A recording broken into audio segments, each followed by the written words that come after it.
Chapter 699. Mr. Lu? Amin, who was carrying a basket of breakfast, called out nervously when she saw Lu Cheng's odd expression. Lu Cheng snapped out of it and put down his phone. He squeezed out a smile. Just put it down.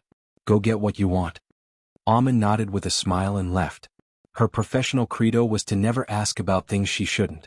Lu Cheng picked up a quicksand bun and took a bite out of it. Just as he was about to flip through the pages with one hand to look at the comments below the headlines, he saw Empress Luo, Ning Zitong, enter energetically in her white sportswear with a towel around her neck. You just started eating? Ning Zitong greeted him with a smile. Then she remembered something and said, Dragon King will only be back next week for recovery training. We'll still have to rely on you for the second round. Dragon King will only be back after some time? Lu Cheng heaved a sigh of relief. He subconsciously rubbed the corner of his mouth that was still hurting. Sister Ning, I'm fine. Really? You're going north to Zhaofeng to challenge Daxing Temple. Ning Zitong replied with a half-smile. She pulled a chair over and sat down. Damn, I forgot that Daxing Temple is our next opponent, and it's their home ground. Lu Cheng was stunned for a few seconds. He pretended to be calm and said, I've been looking forward to it for a long time. Daxing Temple was a powerful force that could compete for the title of world number 1. Although they were slightly inferior to Longhu Club and Shangqing Sect, they were not to be underestimated. Abbot Divine Monk Feyuan was from the same generation as his master. He was 57 years old and practiced silent meditation. He had mastered thought steal and had won 2 titles in the past. Wisdom King Ji Hai was the most outstanding representative of the new generation of martial artists. He was not even 28 years old and had already won the Super Class and King titles. He was expected to start his own era. Living Buddha Sher Shan had mastered the mystery of reincarnation and was the toughest first pin fighter to deal with. This was basically the main lineup of 2 Super Class first pin players. Back then, the combination of Dragon King, Empress Luo, and Optimus Prime was slightly better than them. However, after Long Zhen left, regardless of whether it was Coach Lu Yan or himself, they were still lacking by a little. Both sides were considered to be on the same level. Now that Dragon King was recuperating and the opponent was on their home ground, the difficulty was imaginable. You have a good attitude. Ning Zitong took a normal bowl of noodles from her assistant and chuckled. When the time comes, you can do whatever you want. After all, this isn't our home ground. You can tear it apart and destroy it however you want. How long would this joke last? Lu Cheng complained in his heart and deliberately changed the topic. Sister Ning, why are you eating such a small bowl of noodles? The size of a normal person's rice bowl isn't even enough to fill the gaps between my teeth. There are still a few bowls left. Ning Zitong ate a lot of noodles without making any noise. She pointed at her assistant, who was waiting in front of the noodle counter. Why don't we do it together? How convenient it is to use that kind of basin. Lu Cheng casually added. Ning Zitong rolled her eyes at him. The noodles won't taste good if they're left out for too long.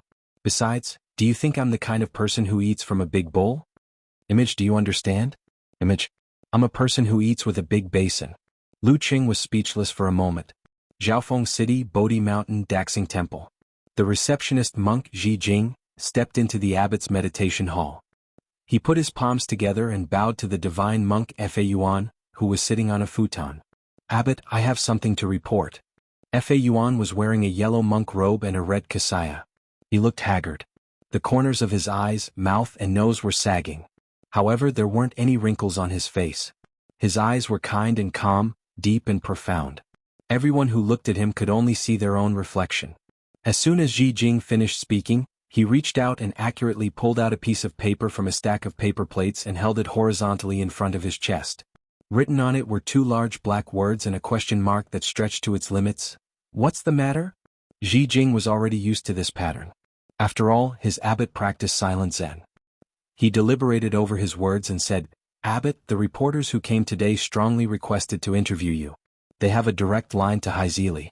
What's wrong with those people? Don't they know what silent Zen is? Fa Yuan didn't look surprised at all. It was as if he already knew. His eyes were filled with compassion. He took a blank plate and wrote a few words. Let Sher Shan and Ji Hai go. I still have homework to do. Yes, Abbot. I'll go find Ji Hai and Junior Sher Shan immediately. Ji Jing looked at it carefully and put his palms together. Fa Yuan smiled slightly and pulled out another plate from the stack of plates. On it was written, I want supper, I want supper, I want supper. Ji Jing's eyes widened as he stood there in a daze. Fa Yuan's eyebrows relaxed as if he understood something. He quickly threw the plate away and pulled out another one. On it was written, "I asked Sher Shan to help me organize it." No wonder, the abbot wrote this in advance. He understood Junior Sher Shan's nature very well. Ji Jing suddenly understood. Fa Yuan nodded slightly and pulled out a new plate from the original position. Good. The words were slightly ugly like the scribbles of a child. It was a different style from before. Then I'll take my leave first. Ji Jing held back his laughter and bowed. Fa Yuan picked up the plate on the top and wrote in a strict and majestic manner, Namo Amitba. After Ji Jing left the meditation room and closed the door, Fa Yuan hurriedly waved his sleeve and rolled up the plates, letting them fall down and show their contents. With a glance, he saw the printed funny emoji and the emoji underscore. His lips quivered a few times and almost opened. After leaving the abbot's meditation room, Ji Jing looked at the sky and walked to the kitchen. Sure enough, he saw the fat and tall living Buddha Sher Shan staring into the kitchen, swallowing his saliva as if he couldn't wait any longer. Junior Sher Shan, the abbot has orders for you. Ji Jing said with a smile. What is it? Sher Shan didn't turn his head. He wants you to accept an interview. Alright, help me inform Junior Zhihai. Ji Jing went straight to the point. I'm not free. Sher Shan smelled the fragrance of the steamed buns and waved his hand. Ji Jing put his hands behind his back and walked 2 steps. He laughed and said, this time the reporter has a big background. We have prepared a lot of tea, fruits and snacks for him. They're all the best. Where? Sher Shan suddenly turned around. Clear Heart Courtyard. Ji Jing held back his laughter. They wanted to interview the abbot first. What kind of people are they? Don't they know that the abbot practices silent meditation? Alright, Junior Sher Shan, why do you have to practice silent meditation when you practice thought steal? Of course you don't count. You are the predecessor of the predecessor. Sher Shan's chubby and slightly swollen face showed a bit of emotion as he said, there are gains and losses. Since he has mastered thought steal, it's better to practice silent meditation. Why? Ji Jing was curious. Whether it was the abbot or Sher Shan, they had never used thought steal in front of their fellow disciples. You really want to know? Sher Shan asked with a strange expression. Yes. Ji Jing quickly nodded. Sher Shan's voice became low and deep as he said, of course I want to know. Why wouldn't I dare? What is this glutton trying to do? Ji Jing's expression changed and he hurriedly waved his hand and said, I didn't think so. Sher Shan's mouth twitched slightly as he continued, Amitba, he can really hear what I'm thinking? How can this be? I've secretly scolded him so many times, saying that he doesn't look like a living Buddha at all. Ji Jing opened his mouth and wanted to say something, but in the end he couldn't open his mouth. Sher Shan kindly helped him to add on, I'll scram myself. Before he finished his sentence, Ji Jing lifted his sleeve, covered his face and hurriedly left. Look, at this time don't you wish that I had practiced silent meditation? Looking at Ji Jing's back, Sher Shan shook his head and laughed. He wasn't angry at all that Ji Jing often slandered him in his heart. He shook his monk robe and went to the Bodhi courtyard. Just as he entered, he saw Wisdom King Zhihai standing under 2 Bodhi trees. This famous young monk wore a white monk robe and had a handsome baby face. He often had a smile on his face, giving off a cheerful and friendly feeling. At this moment he was looking at the top of the Bodhi trees, deep in thought. No one knew what he was thinking about. Sher Shan didn't try to listen to what he was thinking. This wasn't only because of self-restraint, but also because of the other party's spiritual cultivation. When he first mastered thought steal, he had once listened to Senior Zhihai's thoughts. He realized that Senior Zhihai was a person with a unified mind. When he was cultivating, he would cultivate. When he was eating, he would eat. There were almost no distracting thoughts. Of course, there were times when he thought a lot, such as now. However, due to his strong spiritual cultivation, he could only hear the general idea and lacked the details. Sensing Sher Shan's arrival, Zhihai retracted his gaze and turned his head. He revealed a smile that was as bright as the sun. Just now, I suddenly felt a sense of disgust towards myself. Disgust what? Sher Shan played along and asked. I can see through everything but I still care about fame. I feel ashamed. Zhihai shook his head and laughed as though he was talking about someone else. Since I'm already in it, why not experience it to the fullest? Sher Shan replied sharply. Why? Zhihai frowned. Disgust. If you don't stand, how can you disgust? Sher Shan said casually. He then said, "The abbot wants us to go to the Clear Heart Courtyard for an interview." Zhihai nodded and followed Sher Shan to the Clear Heart Courtyard. After the interview, they went to the abbot's meditation room to report what had happened. "You do it. It's more convenient," Zhihai smiled and said to Sher Shan. "All right." Sher Shan walked to the divine monk Fa Yuan and sat down on a cushion.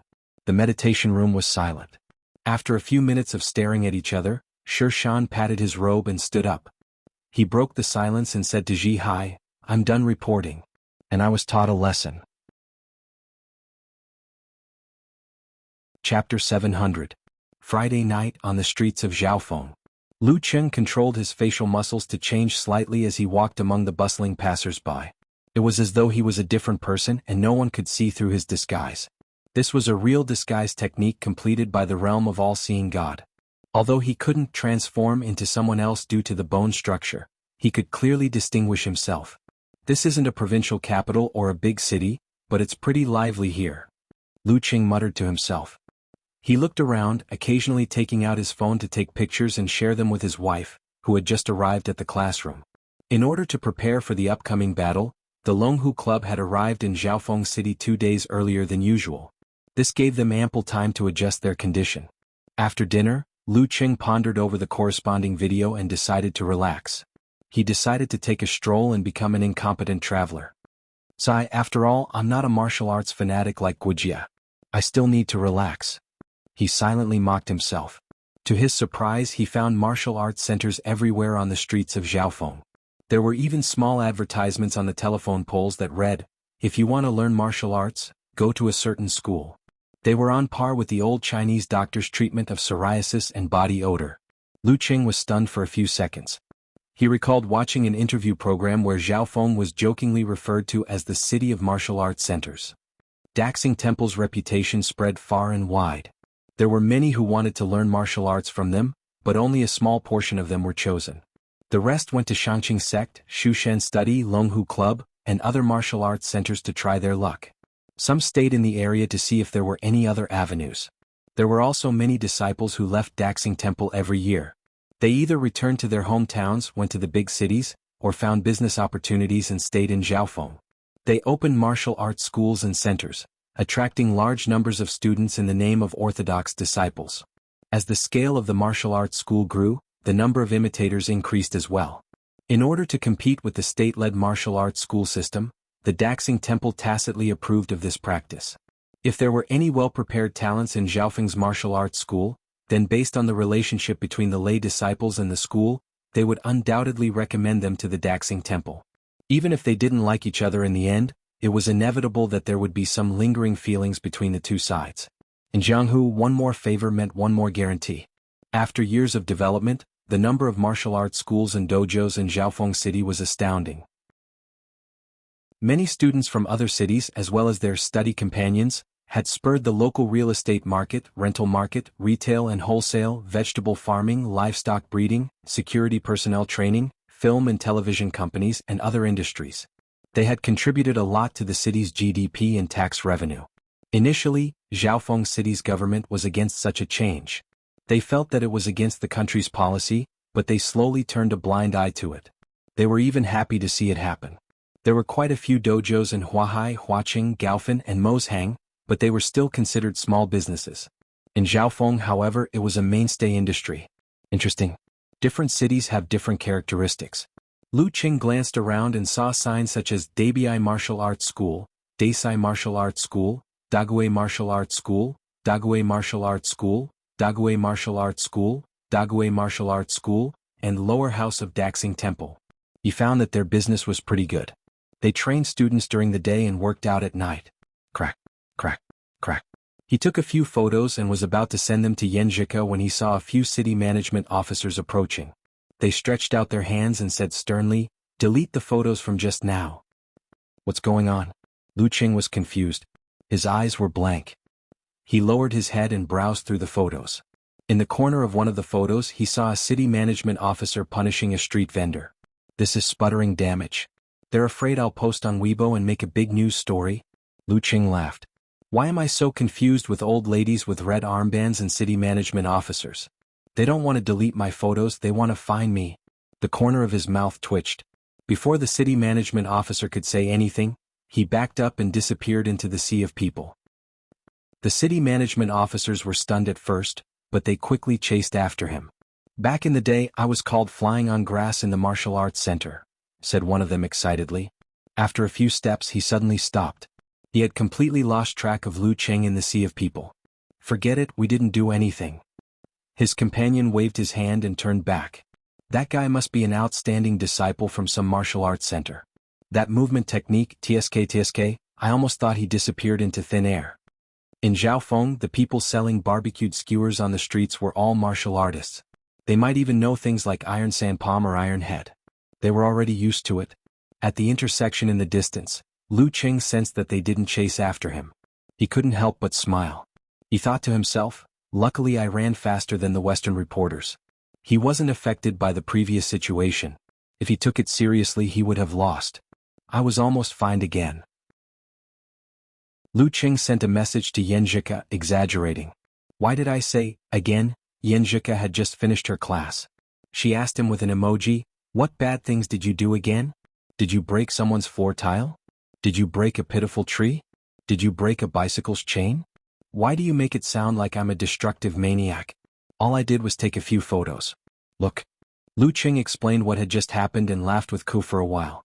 When Yanzhika returned to her studies, he continued to walk aimlessly. Suddenly he saw a noodle shop that was very crowded. There were so many customers that they almost blocked the walkway. There were even people holding bowls and squatting by the roadside to eat. There were quite a few of them. "Looks delicious." Lu Cheng walked over excitedly. He checked the reviews on the website and found that this shop was indeed famous. Those who had eaten there couldn't stop praising it.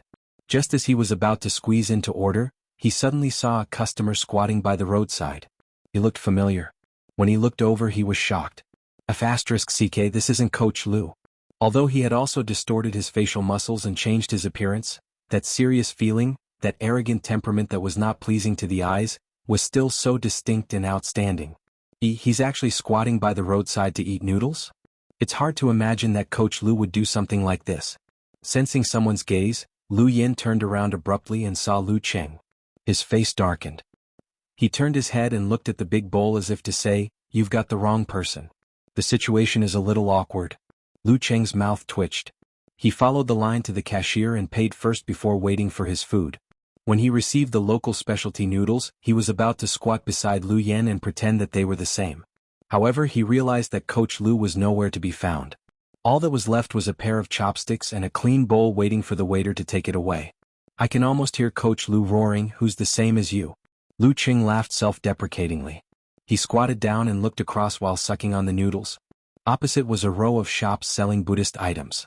There were so-called consecrated Buddha statues, all kinds of prayer beads, Dharma weapons and Buddhist scriptures. This was also the specialty of Zhaofeng.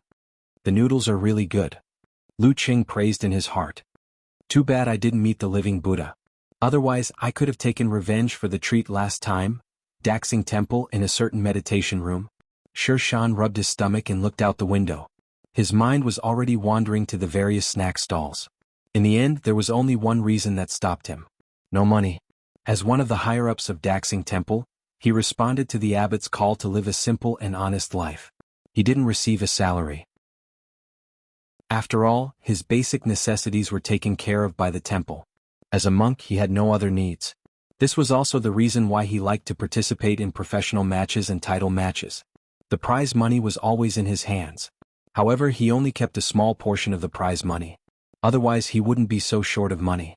Sighing, Sher Shan rubbed the thank you letter in front of him. It was a gift he received for donating to needy children. "I expected to last until next month. Who knew that I would be so greedy during the new year?" He shook his head and laughed. He walked out of the room and knocked on Wisdom King Zhihai's door. He had no qualms about borrowing money. Knock, knock, knock. Zhihai walked out after the rhythmic knocks. Sher Shan was about to open his mouth when his gaze froze. Zhihai was holding a similar thank you letter. "What's the matter?" asked Zhihai. "Nothing, nothing." Sher Shan chuckled and turned to leave. "Go back to sleep, go back to sleep." A hidden meaning in his words. As expected of the reincarnated living Buddha, Zhihai looked at Sher Shan's back with a serious expression, pondering the deep meaning of Zen. On Sunday afternoon, The Longhu Club members stepped onto the stone steps leading to Daxing Temple. Chapter 701. Daxing Temple's arena was a green stone square that was more than 300 meters in length and width. Around the square were 4 ancient pagodas. Some were made of wood, while others were made of stone. All of them exuded a peaceful, compassionate, and peaceful aura. They converged at the center and glowed brightly. It was as if the Buddhist kingdom had descended. It even calmed the hearts and minds of the spectators on the pagodas further away. One could imagine how much of an impact a martial artist's heart and mind would be when they stepped into this area. This was the home field advantage of Daxing Temple. Halfway up each of the 4 pagodas, there was a monk in a red kasaya sitting cross-legged on the glazed tiles. Some were old, some were middle-aged, some looked like withered trees, some had rosy cheeks, some were holding demon-subduing rings, and some were carrying long black whips. They were all eminent monks of Daxing Temple's Bodhi Yard. They were here to prevent the aftermath of battle or derailed fireballs from damaging the pagodas. Inside the pagodas were relics of past masters. Because of this, Daxing Temple didn't have to worry about the home field. No matter how damaged the green stone square was, it was still within the scope of repair. Fighting in such a place feels disrespectful to the remains of the ancestors. What is Daxing Temple thinking? Lu Qing stood by the window of the Zen hall that was used as the away team's changing room. He looked at the pure land of the Buddhist kingdom. Ning Zitong's hair was tied up, revealing her slender neck without any wrinkles. She chuckled. Everything is empty. How can you be a monk if you care about this? Besides, isn't it a tradition for monks to borrow the relics of their ancestors? That's true. Lu Qing retracted his gaze and took out his phone. Looks like I'm just a layman. I'm not that enlightened. At this moment in the simple home team's changing room, the receptionist monk, Zhi Jing, knocked on the door and entered. He put his palms together and bowed. Abbot, the supervisor is rushing for the list of fighters. Due to the drone filming along the way, the haggard Feiyuan didn't wear his paper tags to maintain his image as a divine monk. However, this didn't affect his communication with others.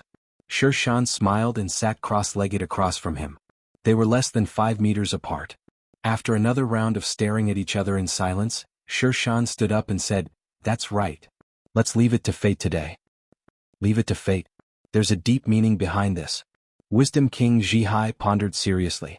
He had another nickname on the internet, Elder Tang, which meant that he was handsome and dumb, like Tang Sanzang. He was deeply loved by fairies, and they couldn't wait to swallow him.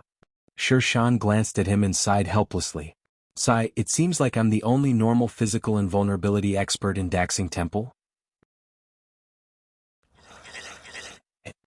He opened it and saw the 2 words, Faiyuan. He quickly chanted the name of Buddha in a low voice. With that, Daxing Temple's order of appearance was decided. Divine Monk Faiyuan, Supreme Class Zhihai, and Living Buddha Sher Shan. Zhihai currently had the title of Supreme Class, so he could use it when he submitted the name list. The substitutes were Fire Dragon Wang Xiaoshuang and the others. In the away team's changing room, Lu Yen finished changing. He looked around and said, "It's undeniable that without Optimus Prime and Dragon King, our strength is slightly weaker than Daxing Temple's. Since we're going to be the weak against the strong, we have to act as if we're the weak against the strong." His words sounded like a rational analysis, but at the same time he was trying to provoke Lu Cheng. Without waiting for him to speak, he stared into Lu Cheng's eyes and said, "If you're going to be the weak against the strong, how would you fight?" Lu Cheng deliberated for a dozen seconds and said, "If you don't know your opponent well enough, you'll definitely roam around the battle. You'll exhaust your opponent while observing and waiting. Once there's an opportunity, you'll grab hold of it and try for a combo. If that doesn't work, you'll quickly widen the distance and repeat the process. That's basically the theory. Now let's apply it to the overall situation." Lu Yen nodded slightly. The 3 physical invulnerability experts of Daxing Temple aren't that different from each other. Any order of appearance is possible. We'll use the fact that we don't know our opponent well enough to start with a roaming battle. We'll exhaust as many as we can. Empress Luo, you'll be in charge of this. "No problem," replied Ning Zitong with a smile. "After the roaming battle, we'll seize the opportunity to burst out. I'm not as good as you in this aspect." Lu Yen looked at Lu Cheng and admitted frankly. "As for the final response to different situations, I've been around for 20 to 30 years. I'm more experienced than you." "Coach, are you trying to say that you're old but strong?" Lu Cheng laughed in his heart and made a sarcastic remark. On the surface, he nodded solemnly. All right. After the arrangements were made and the name list was handed in, there were still 20 minutes before the start of the match. They were either exercising, recuperating, or seeking support from afar. Lu Qing put away his phone with a satisfied look. Just as he was about to close his eyes and rest, he heard Guijia whisper, "If you were to fight against Divine Monk Fa Yuan, Supreme Class Ji Hai, and Living Buddha Shi Shan, what would you do during the conversation time? What's the difference between them? When did the martial arts fanatic become so talkative?" Lu Qing turned his head in surprise and saw Guijia looking out of the window. Her mind was in a whirl. She seemed to be imagining how she would fight against Fa Yuan Ji Hai and Shi Shan because she couldn't go on stage. Lu Qing pondered for a moment before replying, "I've never fought Divine Monk Fa Yuan and Wisdom King before, so I don't know much about them. If I were to meet Living Buddha during the conversation time, I'd call out the names of dishes like steamed lamb, steamed bear's paw, steamed deer tail, roasted duck, roasted chicken, roasted goose." That guy was obviously a foodie. He used to be a meat eater, but now he was forced to be a vegetarian. Calling out the names of dishes would hit him right where it hurt.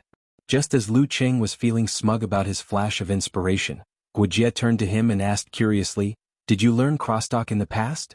Why else would he call out the names of dishes so smoothly?" Lu Qing was dumbfounded. After a long while he replied, "I've always liked to listen to crosstalk." In the middle of the night in Connecticut, Yanzhika saw that the time for the match was almost up and the seconds kept ticking. She turned on her computer and searched for the information. Report to calm down. In a dormitory of Songqing University. He pushed open the door and saw Yan Shaoling applying facial cream. Box, come and comfort me. I told them before that I've been using my facial cream super fast lately because I'm too hardworking. They laughed at me for having a big face, sob. Yan Shaoling deliberately exaggerated with her childish voice. He glanced at her and said, "It's not a big face, it's a fat face. You've put on a lot of weight recently." "Bro, that hurts." Yan Shaoling was dumbfounded. "That's not the point. The point is, why did you put on your facial cream at 2 or 3 in the afternoon?" He was puzzled. Yan Shaoling deliberately sighed and said, "Sigh, I was too nervous last night and couldn't sleep until 6 or 7 in the morning. I was forced to eat lunch by Jinjin at noon. My skin is not in good condition and I'm very sleepy. I thought I'd put on a facial mask, put on some cream, eat something and then sleep directly until tomorrow morning." "What are you nervous about?" He asked curiously. "Isn't it because Senior is finally facing the most outstanding martial artist of this generation, the Wisdom King Ji Hai? I can't help but feel a little nervous." Yan Shaoling suddenly jumped up and said, The competition in the afternoon. I forgot about the competition in the afternoon. I forgot about it in my sleep." He sighed helplessly and muttered to herself as she watched her hurriedly look for a computer and search for a live streaming website, knocking over books and bumping her head from time to time. She was in so much pain that tears welled up in her eyes. "I forgot about it too. One is marked by the company one keeps." At 3:10 in the afternoon, the shadow of the pagoda on the limestone square began to elongate and was covered in a layer of gold. The referee walked to the center and waved to the changing rooms on both sides to signal the start of the competition. "It's Divine Monk Fa Yuan." Ning Zitong glanced at the name list and pushed open the door with a smile. "Why does Sister Ning look so happy and excited?" Lu Qing muttered to himself. Beside him, Lu Yan's mouth twitched slightly as he explained, "This is her hobby. This is one of her hobbies. She always tries to break Divine Monk Fa Yuan's vow of silence during conversation. Why does she sound like a little girl?" Lu Qing found it funny. But then again, after he mastered thought steal, Divine Monk Fa Yuan's silent meditation should have been perfected as well. Did something go wrong? Chapter 702. Ning Zitong stood next to the referee. She looked at the Divine Monk, Fayuan, who was wearing a red kasaya, walking toward her slowly. She was feeling nostalgic and amused. Duels like this always reminded her of the time when she had just reached physical invulnerability. Back then, Fayuan wasn't the abbot of Daxing Temple yet, but he had been practicing silent meditation for many years. She still had the mentality of a young girl and tried to provoke him to speak. Just as she was about to succeed, the referee announced the start of the duel, leaving her with regrets. Thus, the first attempt, the second attempt, the third attempt. Time passed just like that, hastening one's aging. Unknowingly, the girl with a radiant face and peerless beauty was already middle-aged, and she was speeding along the road of 50 years. Perhaps only this hobby that she had persisted for so many years could allow her to temporarily regain that feeling of a young girl, even if she had always failed and never succeeded. I'm not trying to provoke him to speak, I'm talking about my youth. Ning Zitong sighed to herself. She saw the haggard Feiyuan stop at the designated spot, about 30 meters away from her. At such a distance, she wasn't afraid that he could hear her thoughts through telepathy. According to the experience of many seniors and fellow practitioners, it could be determined that the effective range of telepathy wouldn't exceed a radius of 10 meters, or even smaller. At this moment, the referee approved the time, raised his right hand and announced, "Duel time begins." Ning Zitong looked like she had been waiting for a long time. She couldn't wait and said, "Master Abbot, long time no see." As soon as she said this, the surrounding audience and onlookers in front of the screen started to mock her. Not to mention the previous duel between Longhu Club and Daxing Temple, or the recent title match, you met Divine Monk Feiyuan at the celebratory banquet of the previous top professional league competition. It hasn't even been 2 months. Are you saying this on purpose to get Divine Monk Feiyuan to refute you? We won't fall for such tricks. Fa Yuan lowered his head. His divine light was restrained, and his expression was wooden. He only nodded his head slightly. Ning Zitong didn't care and continued, "Grandmaster Abbot, I have a doubt that has been in my heart for a while. I hope you can give me some pointers. I've been thinking about it. Buddhists practice silent meditation in order to reduce verbal karma and karma. If a divine monk who practices silent meditation happens to know a secret, and if he quickly tells it to the world, thousands of lives can be saved, would he choose to open his mouth or not?" She knew that Buddhists who were good at thinking would definitely have considered this. Mahayana had its own answer and Hinayana had its own logic. It was not difficult for the abbot in front of her. However, similar questions could be easily used by others, especially now that they were in a live broadcast. If Fa Yuan did not answer, it would easily affect the reputation of Daxing Temple and himself. After that, even if there were Buddhist laymen who answered the questions on the internet, it would inevitably lead to a war of words. This was the characteristic of the current information society. Fa Yuan turned a deaf ear to him and maintained his previous posture, as if he was a tree that had lost its life. As expected of an eminent monk who practices silent meditation. He can really keep his composure. Ning Zitong thought for a moment and smiled. "If you don't want to answer, then forget it. I know you must be struggling in your heart." She deliberately discredited Fa Yuan, but he still didn't answer. Even his breathing rhythm and the depth of his gaze didn't change. After a few more words of discredit, Ning Zitong respected her status and didn't pursue the matter further. She smiled sweetly and said, "I heard that after mastering thought steal, Grandmaster's silent meditation is considered complete.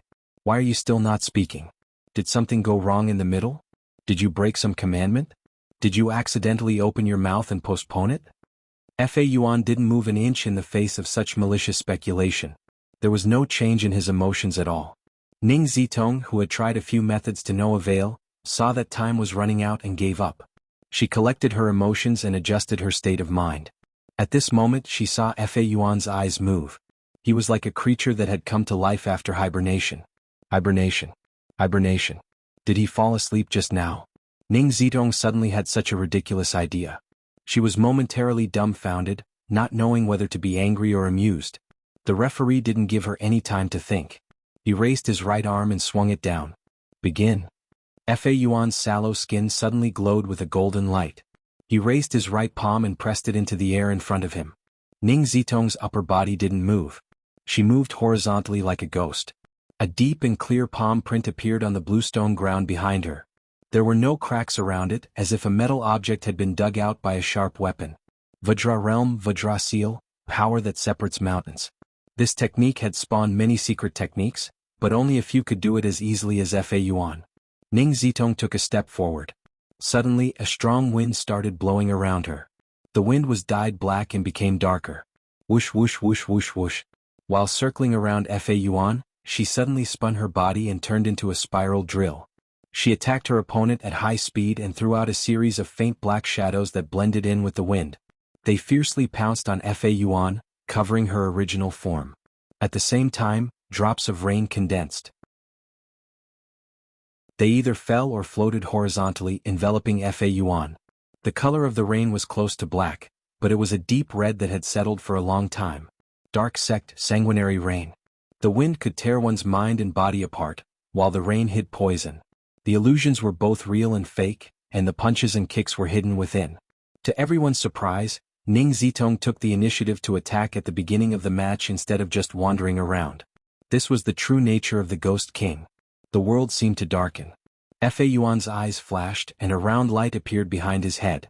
It was a bright, clear and bright light that illuminated the surroundings.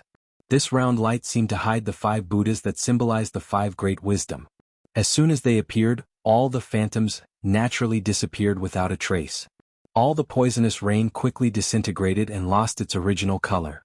The combination of Vajra Sect's Wisdom Fist Seal, Fa Yuan's Prajna Bodhisattva body, and Thought Steel, the high-speed rotating drill bit, was revealed just as it was about to hit the other party. It was firmly hit by Fa Yuan's broad and long pale golden palm, and it did not deviate at all. Bam! Pale golden light scattered as Ning Zitong flew back. Before she landed, she changed direction in midair like a real ghost and dodged the follow-up attacks, increasing the distance between them. Lu Qing was amazed by such a movement technique. Even though he had mesmerizing snow steps and wheels of wind and fire, he couldn't compare to flickering light passing shadow, which specialized in movement techniques. While Xuanpa of Yanzhao sect was fast, it was too direct and not flexible enough. Perhaps only the Wind sect, which also specialized in movement techniques, could achieve such a level.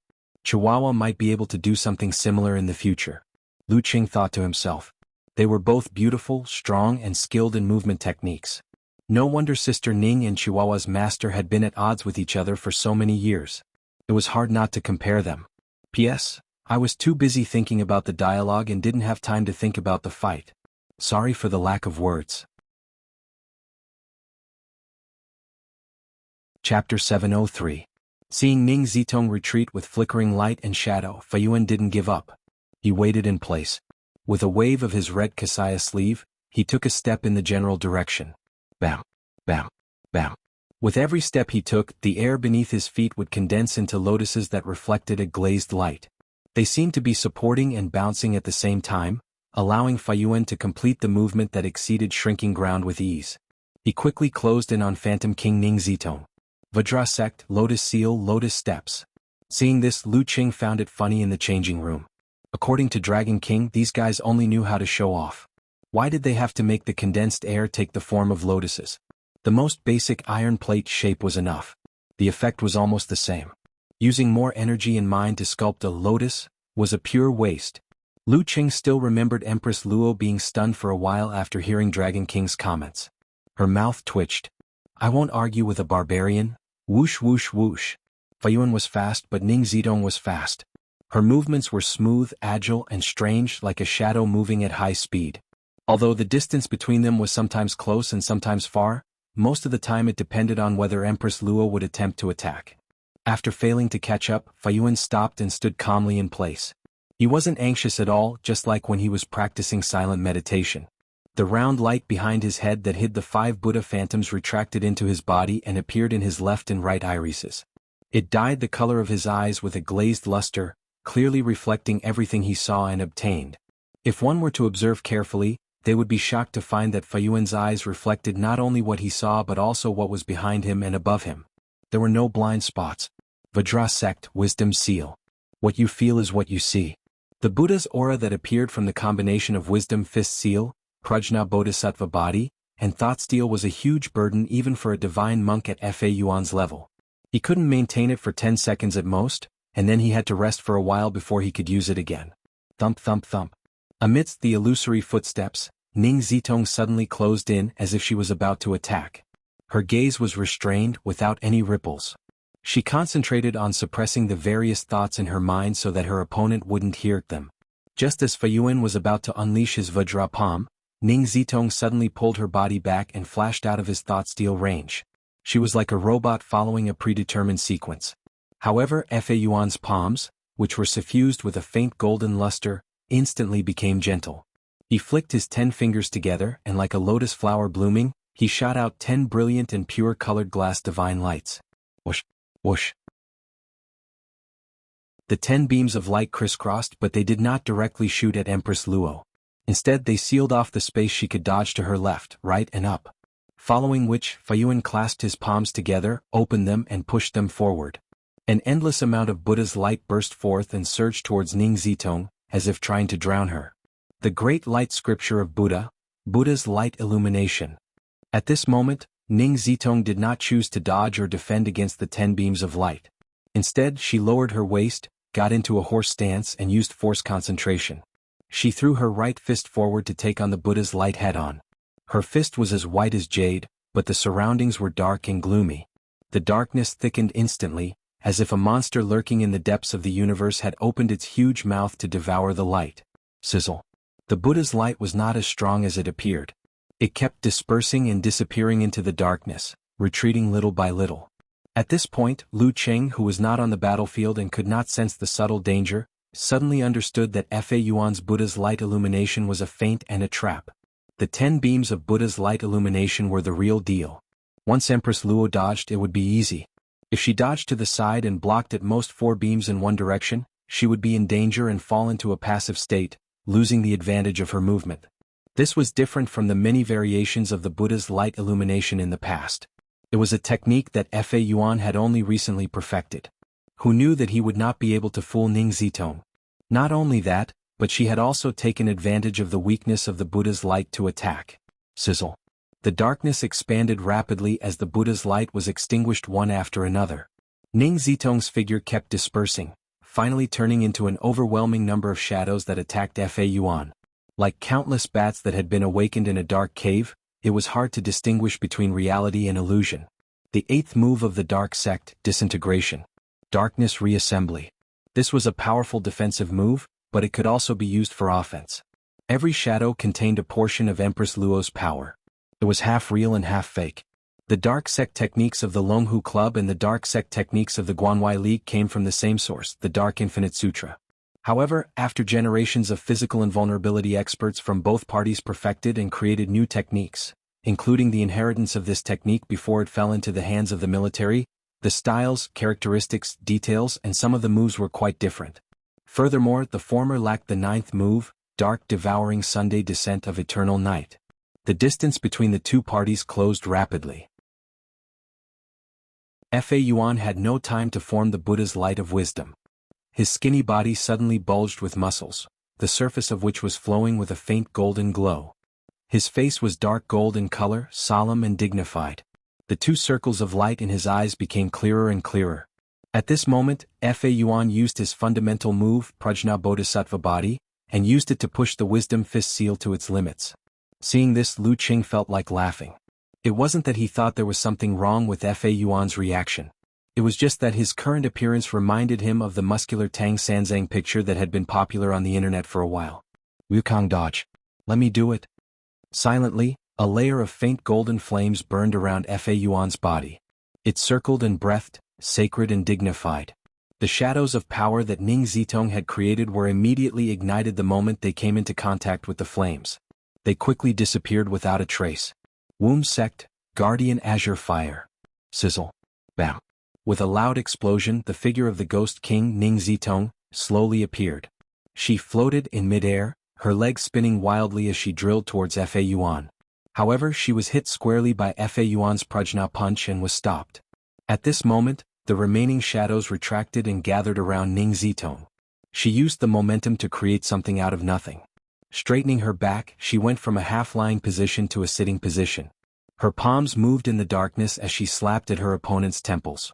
She also hit a downward momentum to prevent her opponent from retracting his neck and bending his knees. Everything before was just a setup. This was the killer move that she had been preparing for a long time. At this moment, Fa Yuan's body was surrounded by guardian azure flames as he blocked his opponent's legs with his fists. His momentum was already spent, and he didn't seem to have the time to defend or dodge this ordinary slap. At this critical juncture, the veins on his neck popped out and expanded like a balloon. He looked like a faint golden python that had swallowed a huge prey. Bam. He lowered his head, swung his neck and exerted all his strength. He didn't dodge or block, only attack. Clang. The sound of metal clashing echoed. Fa Yuan used the crown of his head to hit Ning Zitong's right palm. He knocked her back, causing the slap on his left to miss. His scarred head was a faint golden color, but it was actually dark and iron-like. Daxing's secret art, Iron Head technique. This was a common technique that Fa Yuan had casually practiced in the past. He didn't expect it to have such an effect now. Of course, without the force of the python swallow, the iron head technique alone wouldn't be able to block the Ghost King's slap. Even so, when the color faded, there was still a beautiful handprint on the side of Fa Yuan's head. There was a dark precipitate inside, like green but not green, and contained poison. Bam! Fa Yuan stepped on the lotus and took the initiative to distance himself. His eyes were a little dizzy. Ning Zitong's attack didn't land. She immediately calmed down and started to fight again. Both parties went back and forth for nearly half an hour. The square was filled with marks, and darkness and Buddha's light alternated. This was the situation that Ning Zitong was best at. She slowly but surely wore down Fa Yuan. However, under the mental influence of the relics in the pagoda, her every move was more strenuous than usual. Fa Yuan, on the other hand, could silently use the simplified swastika formula to recover part of his condition. The scales of victory started to tilt in his favor. Just as it was about to be too late, Ning Zitong, who was moving in the distance, suddenly smiled. She formed a seal with her hands and said in a low voice, "Wholeness." Lu Cheng's 9 words formula was collected together with the military. They complemented each other. Since Ning Zitong had accumulated so many merits, it was only natural that she would choose some secret techniques to practice. Once she used the wholeness formula, Ning Zitong immediately felt invigorated. She didn't look tired at all. This time she didn't move around. Instead, she closed in on Fa Yuan and launched a series of attacks. Bam, bam, bam, bam, bam, bam, bam. After repeated collisions, Fa Yuan's dark sect force, which had been accumulating in his body for a long time, gradually increased. It made it difficult for him to exert his strength, making it hard for him to breathe. Bam. Seizing this opportunity, Ning Zitong turned and appeared behind Fa Yuan like a ghost. Her palm hovered behind Fa Yuan's head. While Fa Yuan was dizzy, he heard the other party's clear and mature voice transmission. "Big monk, you've lost." Ning Zitong seemed to have returned to the past. She didn't call him old monk but big monk. At this moment, the referee raised his right hand and announced the result. Ning Zitong wins the first round. Just as he finished speaking, Wisdom King Zhihai, who was in the home team's changing room, stood up and walked out. The core of Daxing Temple's forbidden territory was the Vairocana body. Fa Yuan practiced the righteous body, the Prajna Bodhisattva body. Zhihai practiced the Vairocana body of the Vairocana body, the body of the demon-vanquishing body, and the unmovable body of the Wisdom King.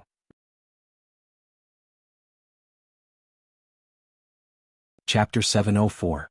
The Akalanatha was known as the King of Wisdom Kings. It was adept at subduing demons and devils. It was also known as the Vairocana's enraged form. A martial art named after was no small matter. It had the weakening effect of indestructible Vajra, cultivated force, and gathered Buddha's aura. It had no obvious shortcomings. It was so powerful that only a handful of people could master it. Throughout the history of Daxing Temple, only a handful of people had mastered the Akalanatha. Zhihai the Wisdom King was one of them. Zhihai didn't wear a red kasaya. Instead, he wore a loose yellow monk's robe. Handsome and radiant, he walked step by step to the center of the arena. Many in the audience cheered and declared that they would lick the screen. When he met Abbot Fa Yuan along the way, he calmly put his palms together and bowed in respect, maintaining his tranquility. Fayuan returned to his withered state. He silently returned the bow and nodded slightly. At this moment, Lu Qing was recalling the match just now. He said thoughtfully, Sister Ning had already thought of what to do before she entered the range of thought steel. She turned her thoughts into instincts to avoid being eavesdropped on. Lu Yen turned to look at him and said with a straight face, "That's what they mean by the hand being faster than the brain. Coach, you have to be cultured. According to the novels I've read, that's called lawless." "No, it's called thoughtlessness," Lu Qing complained to himself. "Ugh, if Coach knew thought steel, he would have killed me sooner or later. But sigh, if the opponent was the talker, I could have said those words without holding back. We could have dissed each other and entertained each other." For a moment, Lu Qing missed Little Ming. At this moment, the Wisdom King Zhihai was already standing in his designated position. The referee announced the start of the second match. Lu Yen and the rest shifted their gazes back to the arena. Although Ning Zitong had waited until the end of the match to use the wholeness formula, this secret technique stimulated the body and squeezed out her potential. It came quickly, but it also drained quickly. The last few rounds of bloody attacks had taken quite a toll on her. Coupled with the injuries accumulated from the bitter battle and the suppression from the surrounding pagodas, she was less than half of her peak condition. Therefore, she didn't try to start the match like she did with Faiyuan. Instead, she used her movement techniques and entered the familiar and adept phase of guerrilla warfare. In the previous match, she was able to fight Faiyuan for more than half an hour. Firstly, the endurance of a physical invulnerability expert was much higher than that of an inhuman. Secondly, most of the time she was guerrilla warfare and didn't engage in close-quarters combat. Hence, she didn't expend much of her energy. Also, to Empress Luo, as long as she didn't run or turn, as she was mostly in guerrilla warfare, and didn't clash, and she didn't have much energy consumption. The subsequent development of the battle gave the audience the illusion that it was still Empress Luo fighting the abbot. This was because Wisdom King Zhihai was also firmly defending. He wasn't arrogant or rash, and he was focused as one. He would deal with whatever came his way. If they didn't come, he would just stay where he was and watch. Of course, Zhihai wasn't purely passive. At times he would gather the Buddha's aura and shoot out laser-like rays. At other times he would hold a glazed ball of light in his palm and shoot it out horizontally. His timing was always perfect. It was as if he had a natural ability to judge changes. The speed of the sun shooting ray was absolutely terrifying.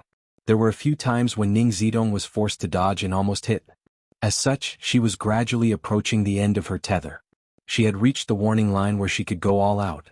Between failing miserably or giving it a try, Ghost King Ning Zitong chose the latter. Without making a sound, she made a high-speed turn and closed in on her opponent from an unbelievable angle. The surrounding sky quickly darkened, as if a cluster of black curtains had descended, creating a scene where there was no starlight, no moon, and a violent wind. It was a terrifying scene. In such an environment, Ning Zitong's speed increased again. Her force was also stimulated. Dark Sect 7 style, Dark Moon High Wind. Dark Moon High Wind Night, the time for murder and arson. This was a unique skill that increased one's strength and weakened one's enemy. In gaming terms, it was a buff to oneself and a debuff to the enemy. Bam bam bam. Wisdom King Zhihai welcomed a direct confrontation. His body glowed with a pure gold color as he resisted the corrosion of the environment.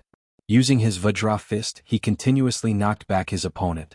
He was as steady as a mountain and as steady as the ground. After an intense battle, Ning Zitong was completely drained. She was sent flying by the Vajra seal that could split mountains and break rivers. She fell back and almost lost her balance. Zhihai didn't chase after her. Instead, he retracted his fist and looked over calmly. Ning Zitong swung her arm and shook her head at the referee. Round 2, Zhihai of Supreme Class wins. The referee announced the result and shouted out Zhihai's current title. A super class, expert above the first class. Even though Empress Luo had already fought a fierce battle, Zhihai was able to defeat her so easily. This was enough to show Zhihai's strength. He truly stood in the ranks of title contenders like Dong Baxian and Lu Yongyuan, and he wasn't even 28 years old yet. After saluting, Ning Zitong turned and left. The tatters on her martial arts suit and the blood-stained wounds didn't diminish her elegance. Instead, they gave her a charm that set her apart from other girls. Lu Qing had already stood up. After taking a deep breath, he pushed open the door to the changing room and walked over to Empress Luo. When they met, he gave her a thumbs up as a sign of respect. "You don't have to praise me so exaggeratedly," Ning Zitong said in annoyance. Even though she said that, she couldn't stop the smile on her face. It was beautiful and charming. "If I really believed your polite words, it would be a waste of little fairy's guidance over the past few years." Lu Qing chuckled to himself as he looked at the center of the limestone square. Wisdom King Zhihai stood there. His features were handsome, his face was powdered, and his lips were rosy. However, he didn't look feminine at all. Other than his bald head, he didn't have any flaws in his appearance. A handsome man would still look handsome even if he shaved his head. Lu Qing chuckled helplessly. Shaking his head, he gathered his thoughts and stepped into the limestone square. The moment he stepped in, he immediately felt his desire to fight and the trembling of his body calmed down. His surroundings were quiet and peaceful, as though there shouldn't be any conflicts. Just like the effects of the confrontation formula. Lu Qing narrowed his eyes and felt the influence of the many sarairas in the pagodas around him. He had to constantly divert a portion of his attention to fight against them. As these thoughts flashed through his mind, Lu Qing calmly walked to the designated spot. Using this opportunity, he easily entered the visualization state. Stroke by stroke, he outlined the ancient seal text. Fighting. Once the word was formed, his chi and blood surged. His willpower was so condensed that it shot into the sky. A sense of heroism that would never admit defeat or compromise surged through him. Opposite him was the Wisdom King, the most powerful heavenly son of the present age. Opposite him was a true top-notch expert who had defeated Warrior Sage and Dragon King. Opposite him was the benchmark that others used to measure him, the target that he set for himself. I've been looking forward to this battle for a long time. In the room of an unknown streamer, Kai Zongming sighed emotionally. Finally, Lu Qing and Wisdom King have met. Even though Wisdom King has already fought for half a round, and both of them aren't at their peak, this match still has a strong symbolic meaning. As for the specific meaning, I won't say much about it. However, I need to remind everyone that you can't judge a hero based on a single victory or defeat. This isn't ancient times where the Dragon King and Warrior Sage lost before. Who hasn't lost before? No matter who loses later, don't be in a hurry to make a judgment. The result is important, but it isn't the only thing. The actual situation is what is reflected in the details of the match. Just as he finished speaking, he saw some comments on the bullet screen. Why do I feel like you're defending Lu Cheng and speaking up for him in advance? Yeah. Your teammates in Songqing University Martial Arts Club, roommates in the same dorm. Not objective enough. Kai Zongming made an exaggerated expression and snorted. Do I look like that kind of person? Look at my looks, how righteous I am. My motto is I side with reason, not kinship. As he finished speaking, he lifted a piece of cardboard with the words, Lu Cheng written on it. Come, little sunflower's lesson is starting. Everyone repeat after me. Kai Zongming pointed at the two words and said, Dao Li reason.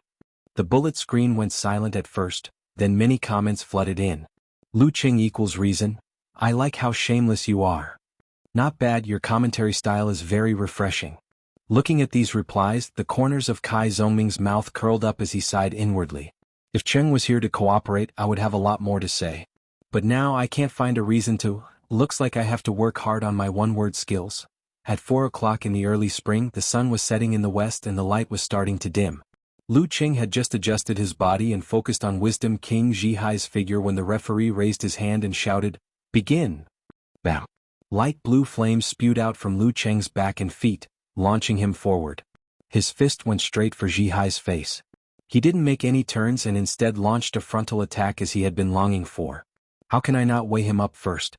Zhihai didn't dodge. Instead, he took a deep breath and his muscles bulged, swelling his monk robe. His skin was dark green, but it wasn't evil or demonic.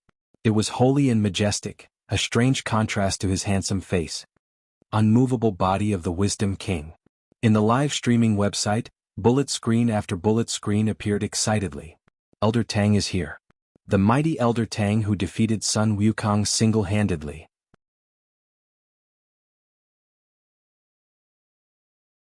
Chapter 705. Seeing Zhihai standing there without dodging and merely revealing his unshaken body of the Wisdom King, as though waiting to clash with him, Lu Qing felt his blood boiling. He no longer considered any changes and displayed the fighting character he had drawn earlier. He didn't limit himself to the influence of his mind and willpower. If you want to fight, then let's fight. Bam! Lu Qing was like a rocket, propelled by flames behind him. In an instant he cleared the space between them and threw a punch. Along with this punch, his muscles bulged as if they had all evolved into fascia and connective tissue, outlining one after another ferocious serpent after another. His skin was all greenish-black in contrast, and he was more than a few times taller and thicker. Zhihai's eyes were calm. He raised his right arm, which was about to tear his monk robes apart, and threw a punch forward. Clang! A crisp sound rang through the clouds, and an invisible shockwave spread in all directions. Lu Qing felt his arm go numb and his body wobbled. He almost lost his balance and was pushed back 2 steps by the immense force. One used the fighting formula, while the other used the unmovable body of the Wisdom King. In terms of pure strength, he was slightly inferior. Bus. Zhihai's right fist hovered in midair.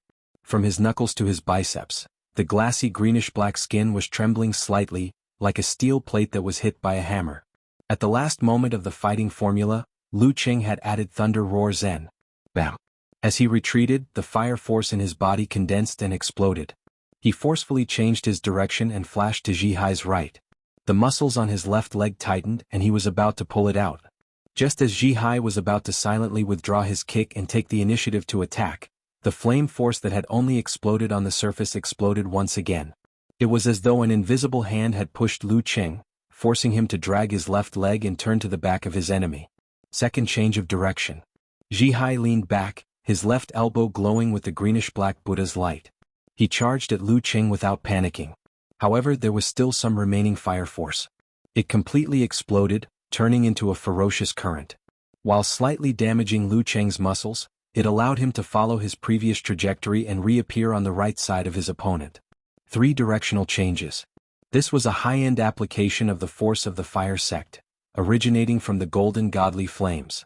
Using Emperor Yen as a substitute, even a physical invulnerability expert with strong mental strength and control over his body could only perform 3 rounds of jet spray. Only when one reached the level of the Dragon King would one be able to perform 4 rounds of jet spray. Zhihai's unshaken body of the Wisdom King had strong defense, great strength, and fast speed. He could cultivate his force and use the Buddha's aura. There were almost no flaws. The only flaw was that it was a little clumsy. It wasn't agile enough in dodging. Of course, this was only for physical invulnerability experts who were good at movement techniques. Before the referee announced the start of the match, Lu Qing had already planned to use the triple directional maneuver against Zhihai. Now he didn't even need to think about it and used it naturally, rendering Zhihai's thought steal useless. Zhihai had also cultivated thought steal, but unlike Abbot Fa Yuan and Living Buddha Shirshan, he had only reached the initial stage. However, at such a close distance, Lu Qing was still worried that Zhihai would notice something amiss. Hence, he had already thought of a change in the opening. A crisp and short sound broke through the air. Lu Qing mysteriously returned to his opponent's right side.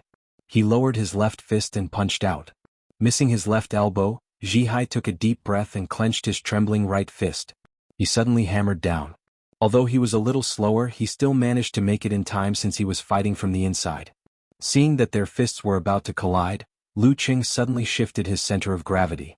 As though he was dragging a long spear, he forcefully moved his left arm and changed his position once more. Once again he was behind his opponent. 4th directional maneuver. This time he didn't use the force of the fire sect. Instead he used his body refining and dance stage techniques. In the physical invulnerability stage, this was something that was eliminated. The signs were too obvious and the directional maneuver was too slow. It was equivalent to digging a hole for oneself. But now Zhihai was completely under Lu Qing's control. He didn't expect Lu Qing to use such a simple maneuver and wasn't mentally prepared. By the time he realized something was amiss, it was already too late. In terms of moves, there was no such thing as ordinary. There was only suitability. After 3 directional maneuvers, it was just right to continue like this. The image of a yellow monk's robe, chunks of muscles, and the bone dragon sandwiched in the middle appeared in Lu Qing's eyes. Prepared, he lowered his center of gravity, swung his shoulders, and threw his right fist forward like a cannonball towards Zhihai's spine. After 4 consecutive directional maneuvers, he was nearing the end. He couldn't use a powerful move for the time being, but he didn't want to give up this opportunity. Therefore, he used a simplified physical invulnerability move. However, this simplified physical invulnerability move might be more useful than a real physical invulnerability move. The strength of unmovable body of the Wisdom King was only slightly weaker than invulnerability body of Vajra. It was common for him to withstand attacks head-on. It was best to avoid the strong points and attack the weak points. For example, internal explosion. What Lu Qing threw out was the internal explosion punch. Even though it would be weakened by the unmovable body of the Wisdom King when it penetrated his body, the remaining Emperor Yen force would explode inside his body. It would be enough to give Zhihai a hard time. Furthermore, the fist was aimed at his spine.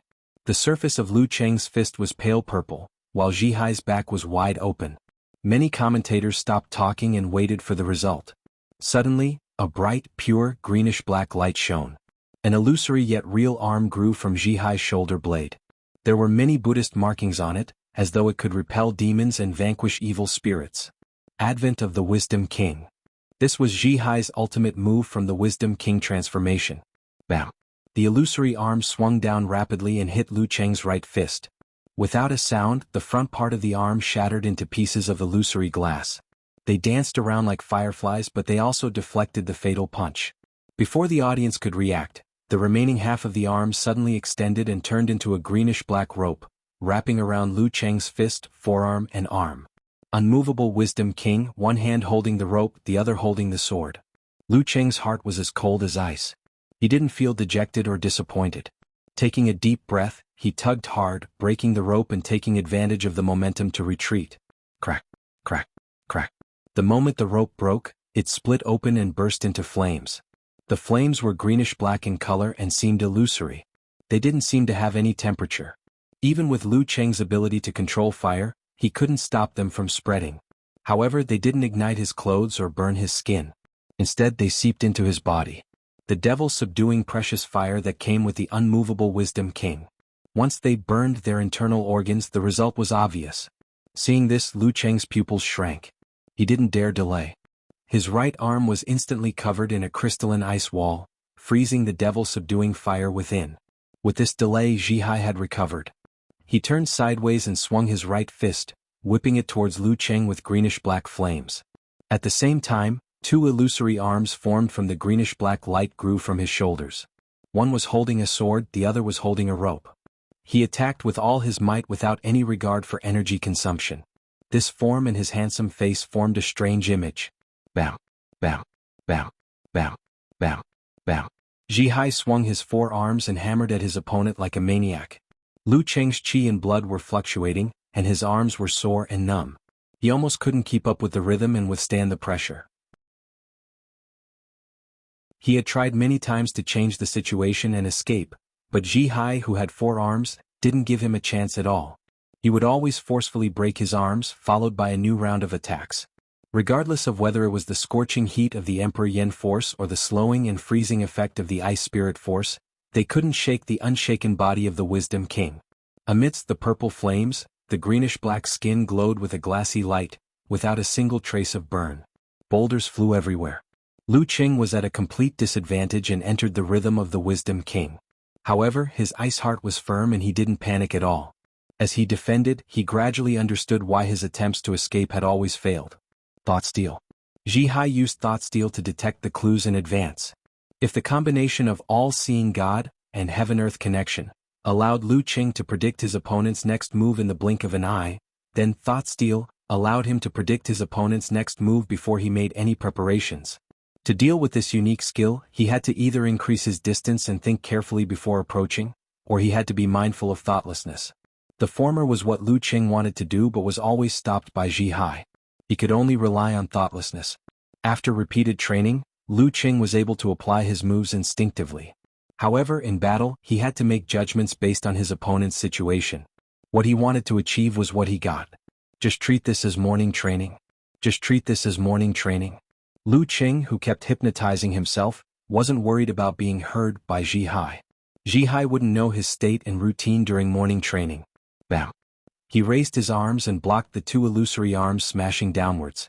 Then, without thinking about what Zhihai would do or how he would react, he shrunk his body and half-squatted. His left fist shot out from his waist and diagonally upwards, aiming for the enemy's vitals. It was a mysterious move. Zhihai's eyes flickered. He extended both his palms, one towards his crotch and the other towards Lu Cheng's head. However, Lu Cheng squatted even deeper.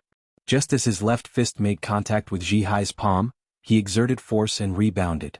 Like a cannonball, he shot out close to the ground and narrowly avoided Zhihai's follow-up attack. Halfway through, he extended his curled body. Pressing his palms against the ground, he shifted and changed directions continuously in an attempt to increase the distance between them and form the 5 flames. At this moment, Zhihai formed hand seals and said solemnly, "And I." Lu Cheng's vision blurred. He realized that Zhihai had reappeared in front of him. All the dodging seemed to be for the sake of closing in. An I syllable? Mental influence? Interfering with my judgment of direction? So much so that I came back after circling around? Lu Cheng knew that the NI syllable was a secret technique related to the mind. However, he didn't expect it to have such a unique application in the hands of Wisdom King Zhihai. It gave him the feeling that he couldn't escape from Zhihai's grasp. So close yet so far. If I tell you to close in, you have to close in. If I tell you to stay away, you have to stay away. As these thoughts flashed through his mind, Lu Cheng took a deep breath and stopped running towards Zhihai.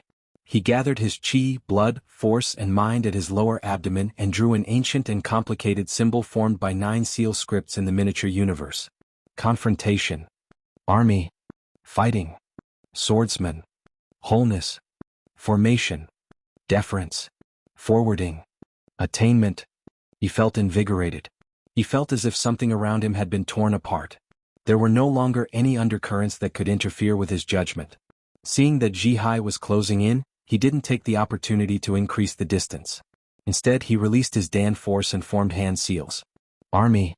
Along with this ancient syllable, Lu Cheng seemed to recall the scene of his first life-or-death battle in Xioshan. He recalled the thrill of taking a life in 3 to 5 moves. He recalled the professional ninth pin from the dark sect who was bleeding from his 7 orifices after being hit by his palms. He recalled the life-threatening battle in the underground garage. He recalled Gu Hui whose brain was blown apart by his own slap.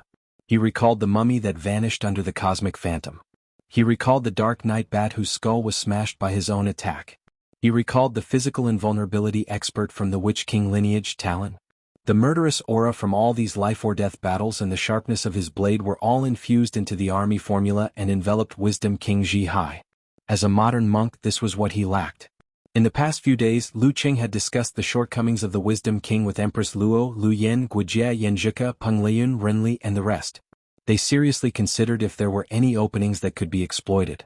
Other than his lack of agility, this was the only thing he could think of. He had also prepared a surprise for this. He recreated the past and developed the army formula, greatly increasing its power. Army. Just as Zhihai approached, he felt a chill run down his spine. He smelled blood and danger and felt as if his head was about to explode. It was so clear and profound. His Zen mind was so deep that he wouldn't lose his composure. However, he couldn't help but shudder. He wanted to defend himself, so his movements paused. This pause was exactly what Lu Qing wanted. Using the momentum of his Dan Qi, he took a step forward with his left foot. His entire body was in a reverse position like a wound spring. He raised his right arm and clenched his fist. The center of his palm was dark and deep like the universe, embellished by specks of light. Tilting northwest, sinking southeast. Bam. His palm came down and the surroundings turned dark. It was as though he had turned into a chaotic, boiling porridge. Zhihai's eyes narrowed. It was too late for him to dodge. The greenish-black glow on his body shone brightly. His 2 fists and the 2 illusory arms of the Wisdom King blocked the attack. Boom. The boiling porridge swirled violently and the greenish-black glow dissipated. The illusory objects instantly turned invisible and filled up the temporary vacuum. Obvious cracks appeared on Zhihai's arms, as though his skin and muscles were made of metal. This was the unique characteristic of the unshaken body of the Wisdom King. After the successful punch, Lu Qing quickly used force concentration. He extended his left palm and extended his fingers, grabbing towards Zhihai's head. He didn't give him any chance to catch his breath, just like how he dealt with the god-slaying saber Lu Yongyuan. Zhihai raised his right arm forcefully and placed it in front of his face. Whether it was his eyes or his temples, they were all weak points that even an invincible Vajra monk had to defend against. Bam!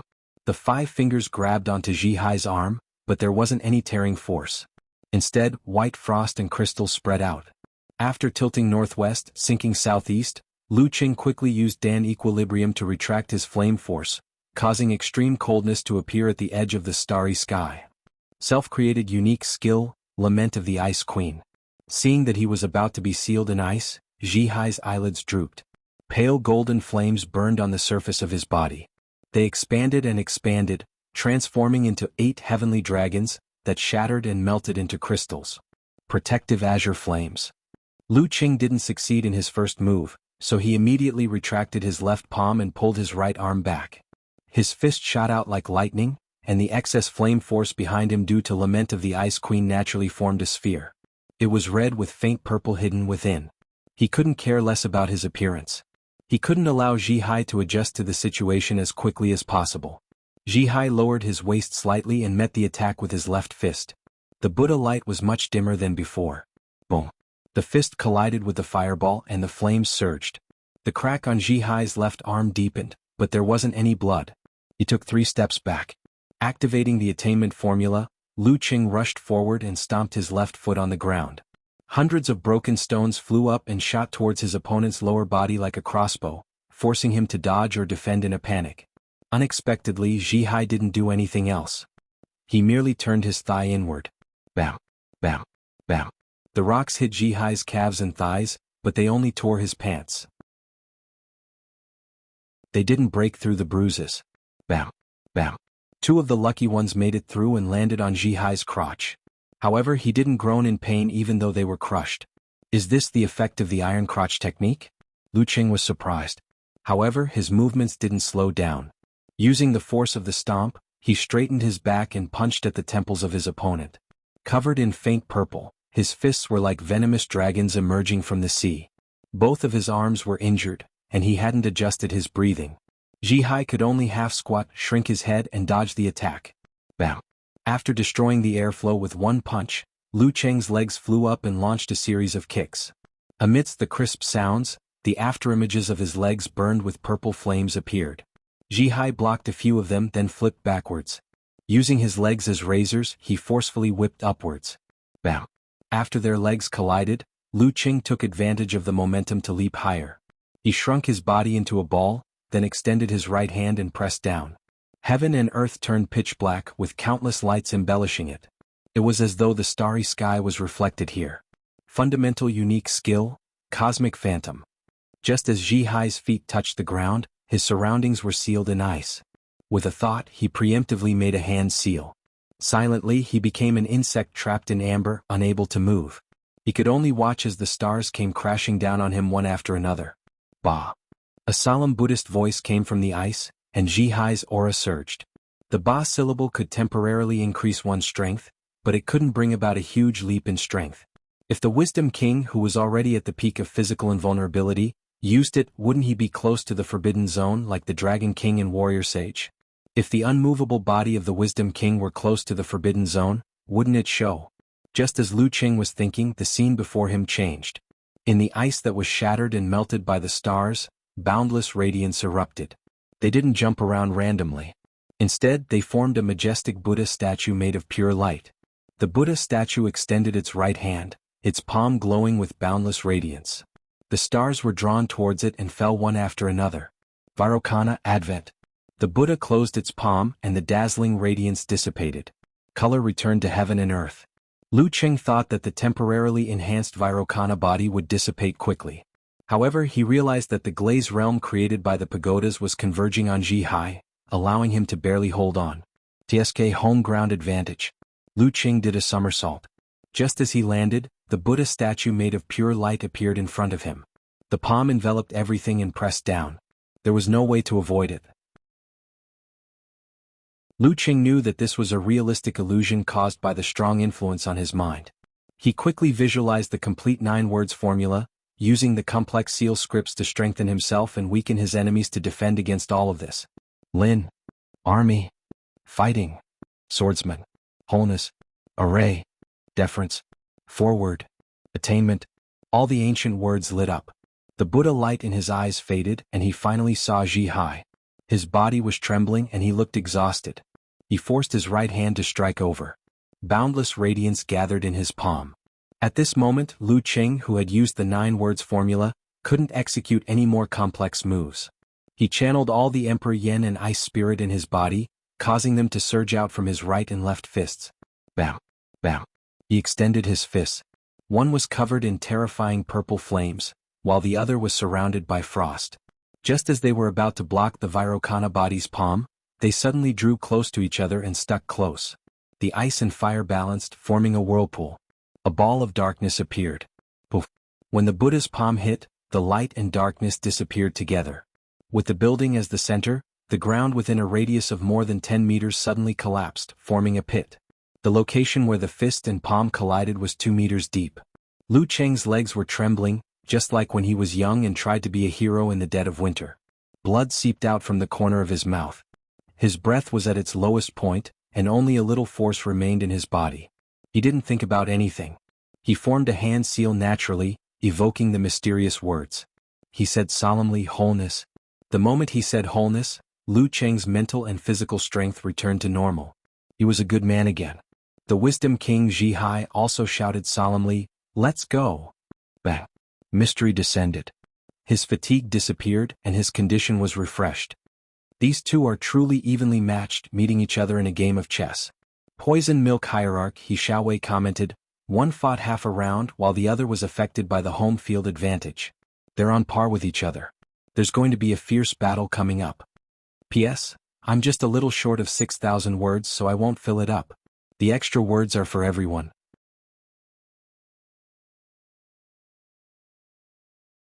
Chapter 706. Lu Cheng's thoughts were similar to He Xiaowei's. Knowing that he had a tough battle ahead of him, he immediately used force concentration after using the wholeness formula. He concentrated the churning of his qi and blood, the trembling of his bones, the soreness of his muscles, and all the other negative effects on his body into his lower abdomen, alleviating them as much as possible. At the same time he released and retracted his Dan qi. Leveraging the force, he leaped back and faced Ji Hai, retreating to the edge of the crater at high speed. The Emperor Yin hidden in his body was ready to explode at any moment, allowing him to change directions without warning and avoid being targeted by his opponent. After both of them refreshed, Lu Qing quickly grasped the distance between them. He judged that he wouldn't be able to stop Ji Hai from using the Ba formula to upgrade his Akalanatha to Vairocana.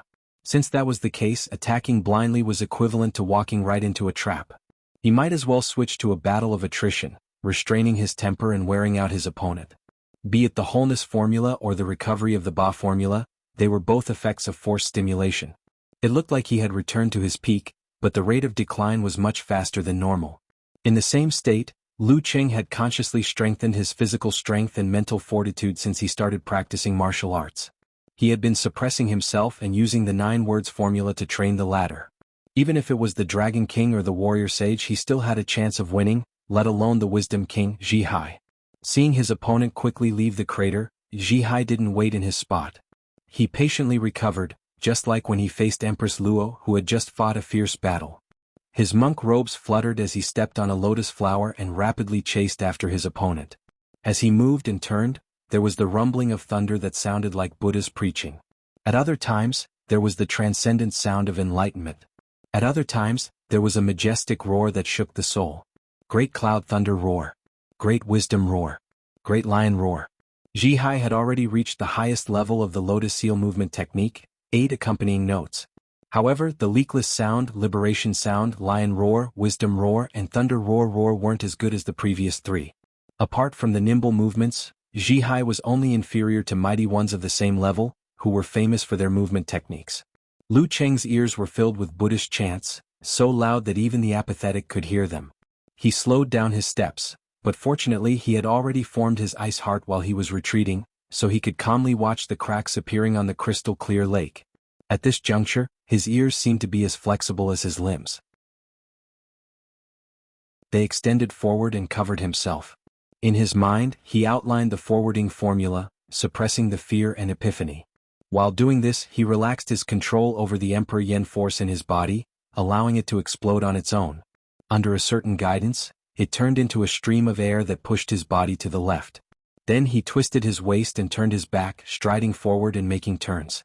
Ji Hai's lotus steps, 8 notes accompanying each step, changed directions with Lu Cheng.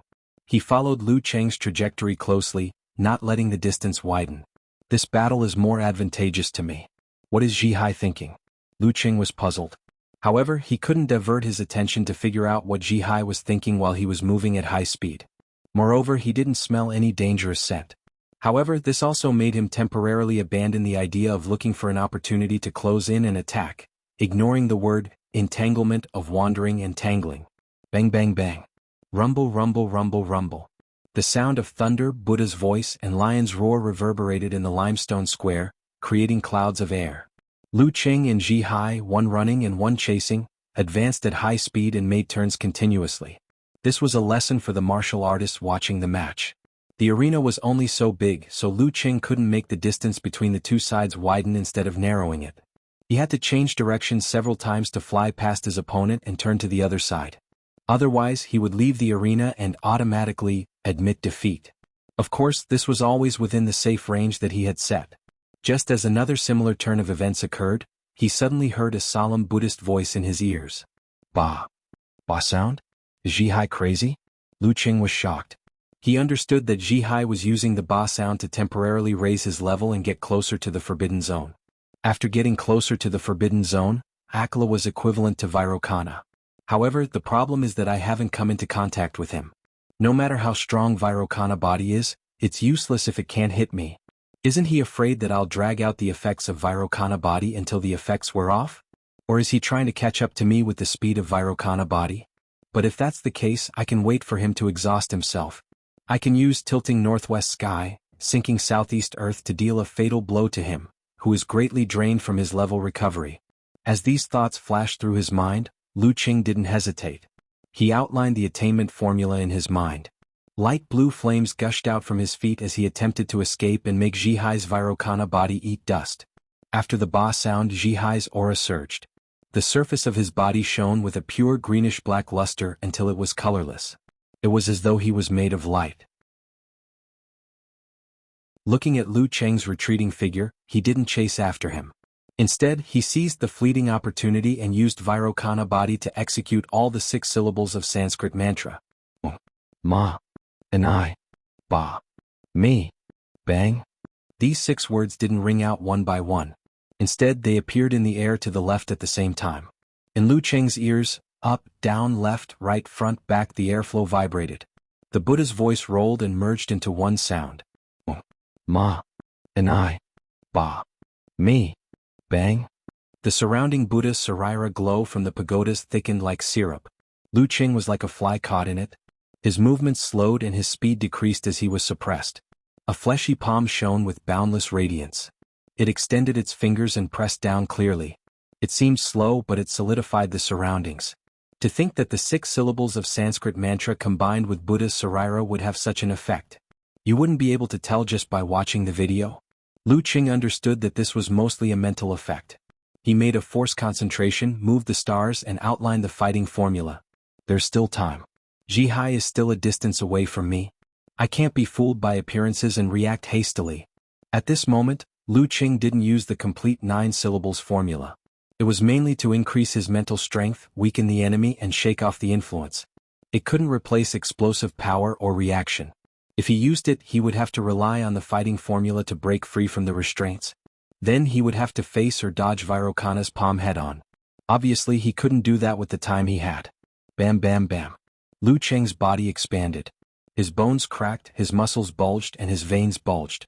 He forcefully tore apart the viscous Buddha's aura, causing it to explode. Just as he regained his freedom, Virokana's Buddha's palm approached. He forced himself to calm down. Based on his premonition of danger and judgment of the enemy, he prepared in an orderly manner. After a short moment of silence, his eyes deepened. He raised his arm and clenched his right hand. His palm seemed to contain a dark and boundless starry sky. Tilting northwest sky, sinking southeast earth. Without a sound, he turned his palm and pushed it diagonally towards the descending Buddha's palm. That was where he felt the most danger. Boom. The Virokana was like tempered glass. It shattered but didn't shatter. The illusions around it were torn apart by streaks of darkness. The Buddha's realm was filled with the will of great destruction. It clustered around the tiny palm and blocked the gigantic Buddha's aura. Amidst the earth-shattering noise, the Virokana that filled the sky collapsed, revealing Zhihai's figure once again. Lu Qing staggered backward. Every step he took left deep footprints and fresh blood spurting out of his mouth.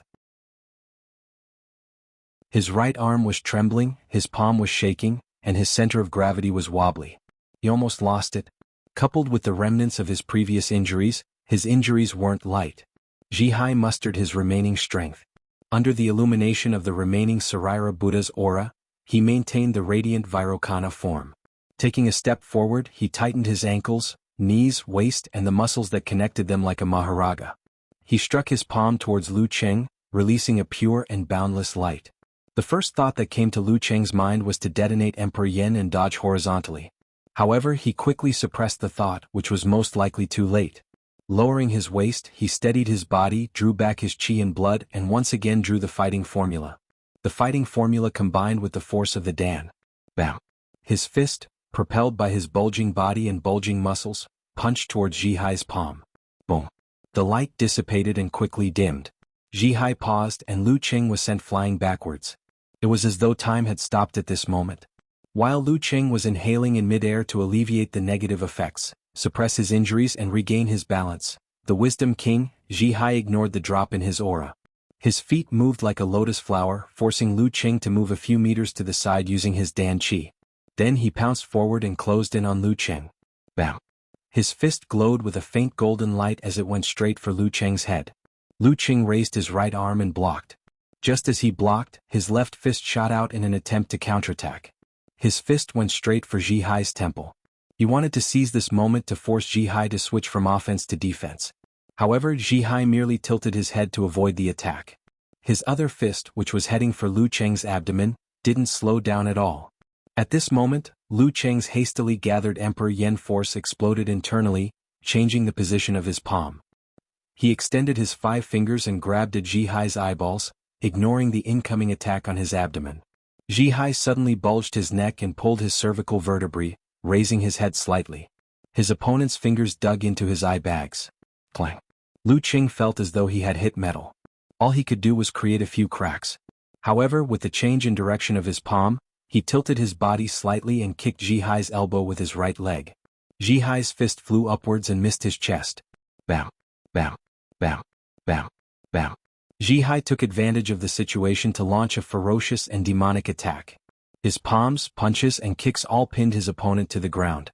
At this moment, Lu Cheng finally understood why Ji Hai had used the ba syllables without any regard for energy consumption to recreate the Vairocana body, forcing him to fight head-on.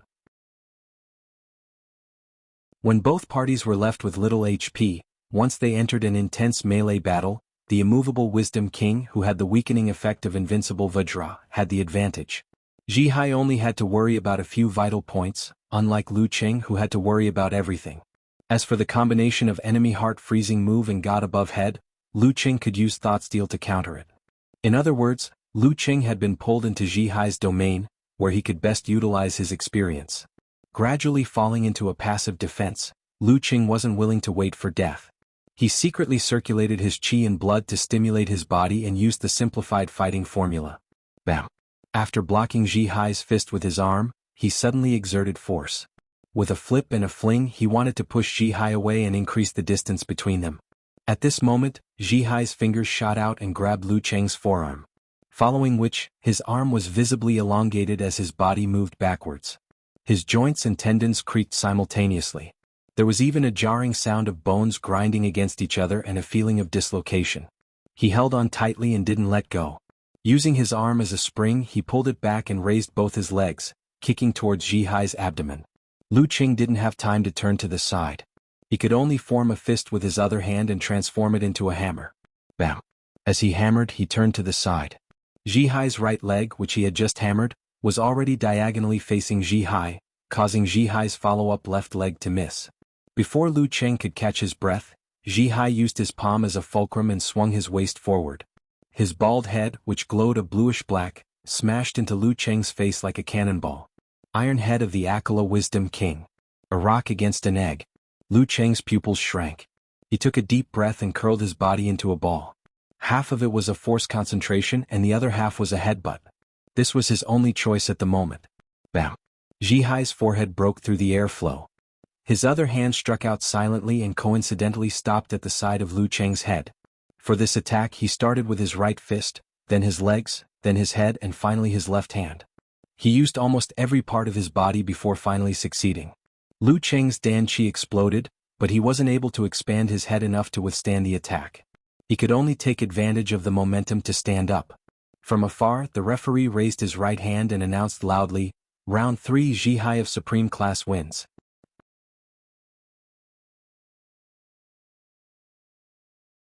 Chapter 707.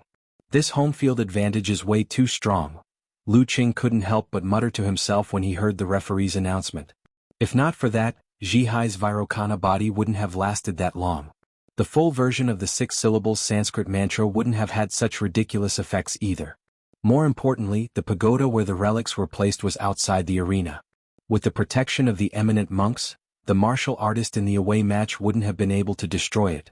He could only hope that his opponent would exhaust him. Amidst these thoughts, Lu Cheng took a deep breath and suppressed the resentment and unwillingness in his heart.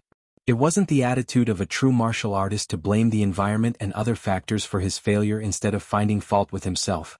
Besides, it was a tradition for top-tier professional matches to have home field advantage. Didn't he take advantage of this when he defeated God-slaying saber Lu Yongyuan in the previous round? The pagoda Saraira at Daxing Temple wasn't added at the last minute. It had been there for many years. It was his own fault for not being able to see through the phenomenon and deduce the possible anomalies from the videos and experiences. Phew. Lu Qing exhaled and saluted the Wisdom King Zhi Hai, who had retracted his fists and legs. At that moment, his heart skipped a beat as he recalled Zhi Hai's thought steal. Even though it's only at initial mastery, I didn't try to hide it.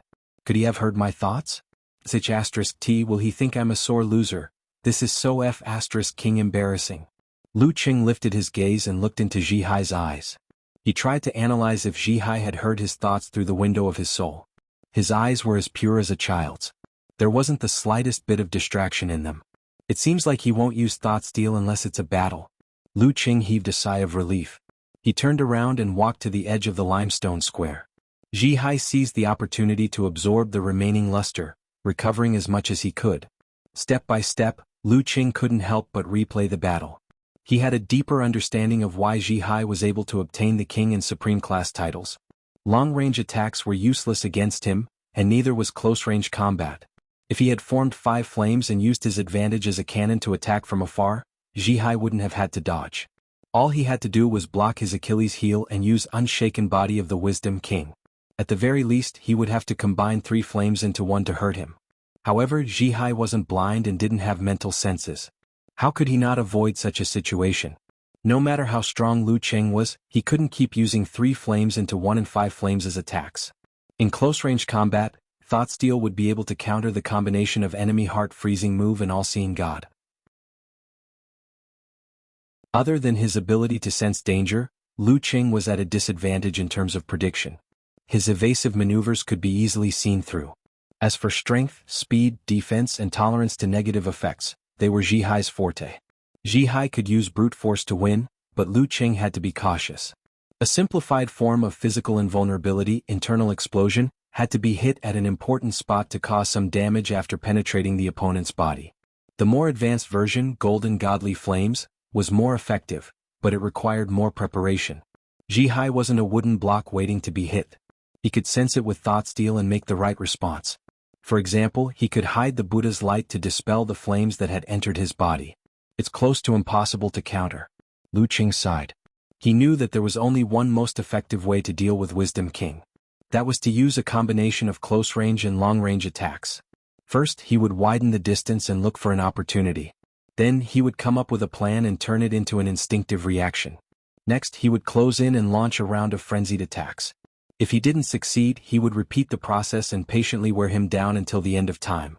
Of course, this was the best method for normal physical invulnerability experts but not for perverts. The Dragon King had used the penetrative attack of the Golden Godly Flames and his own terrifying strength to push the fire-like invasion technique forward.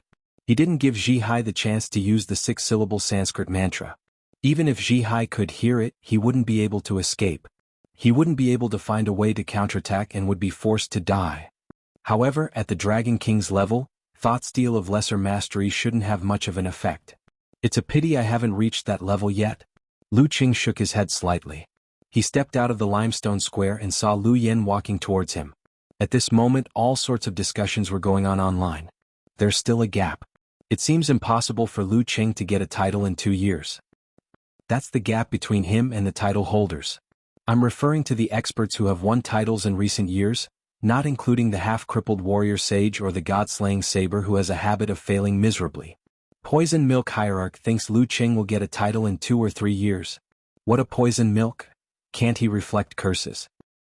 How can we explain metaphysics? Hands up. I don't think the gap is big. Yeah. Usually, the Wisdom King's Vairocana body wouldn't be able to last that long. It would be more exhausting too. He has a clear home field advantage. But Elder Tang had a match with Empress Luo before, even if she was at her lowest. Then we're even. Lu Qing didn't lose that easily, right? He almost drained the Wisdom King. There's a gap between them, but it's definitely not that big. Words aren't proof. Neither can convince the other with just the keyboard. Let's wait for them to fight one-on-one. The new Warrior Sage Battles official competition is in May. I'm racking my brains to think of a title for Lu Qing. Looks like I don't have to rush. Amidst the commotion, the 4th match began. Lu Yen took advantage of the fact that the Wisdom King Zhi Hai was at the end of his rope to imitate the Dragon King. However, Zhihai's unshaken body of the Wisdom King once again refreshed everyone's understanding of him. Despite being at a disadvantage in many aspects, he held on for more than 3 minutes. During that time he took 5 golden godly flames and 16 internal explosions before collapsing to the ground.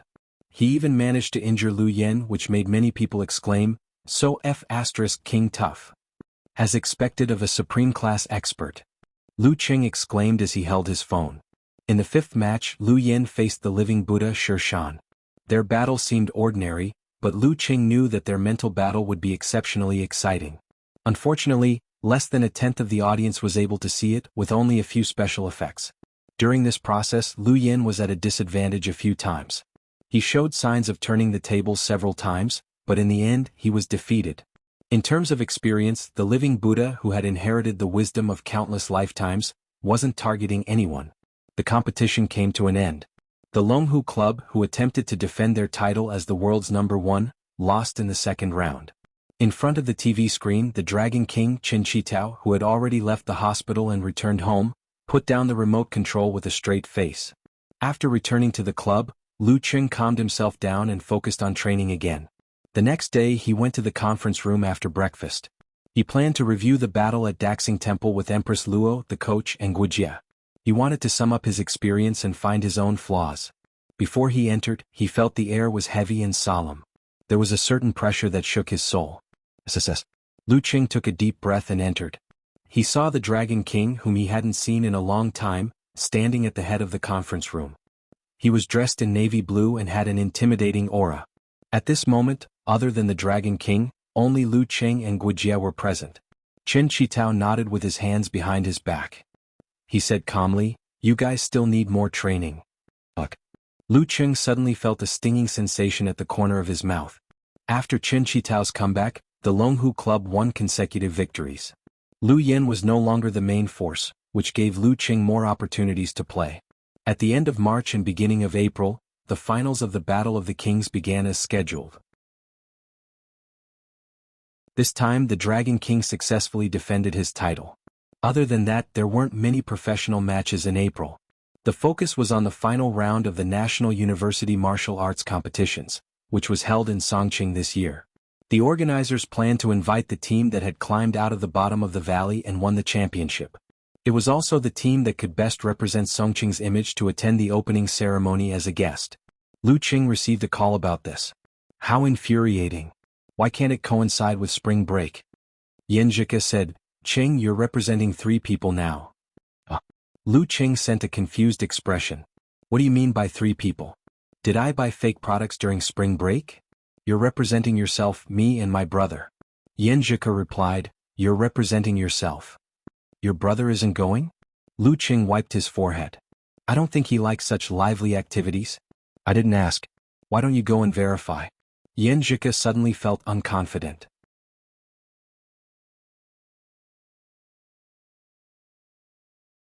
Chapter 708. Verify. Lu Qing opened his contact list and was about to give Lin Ke a call.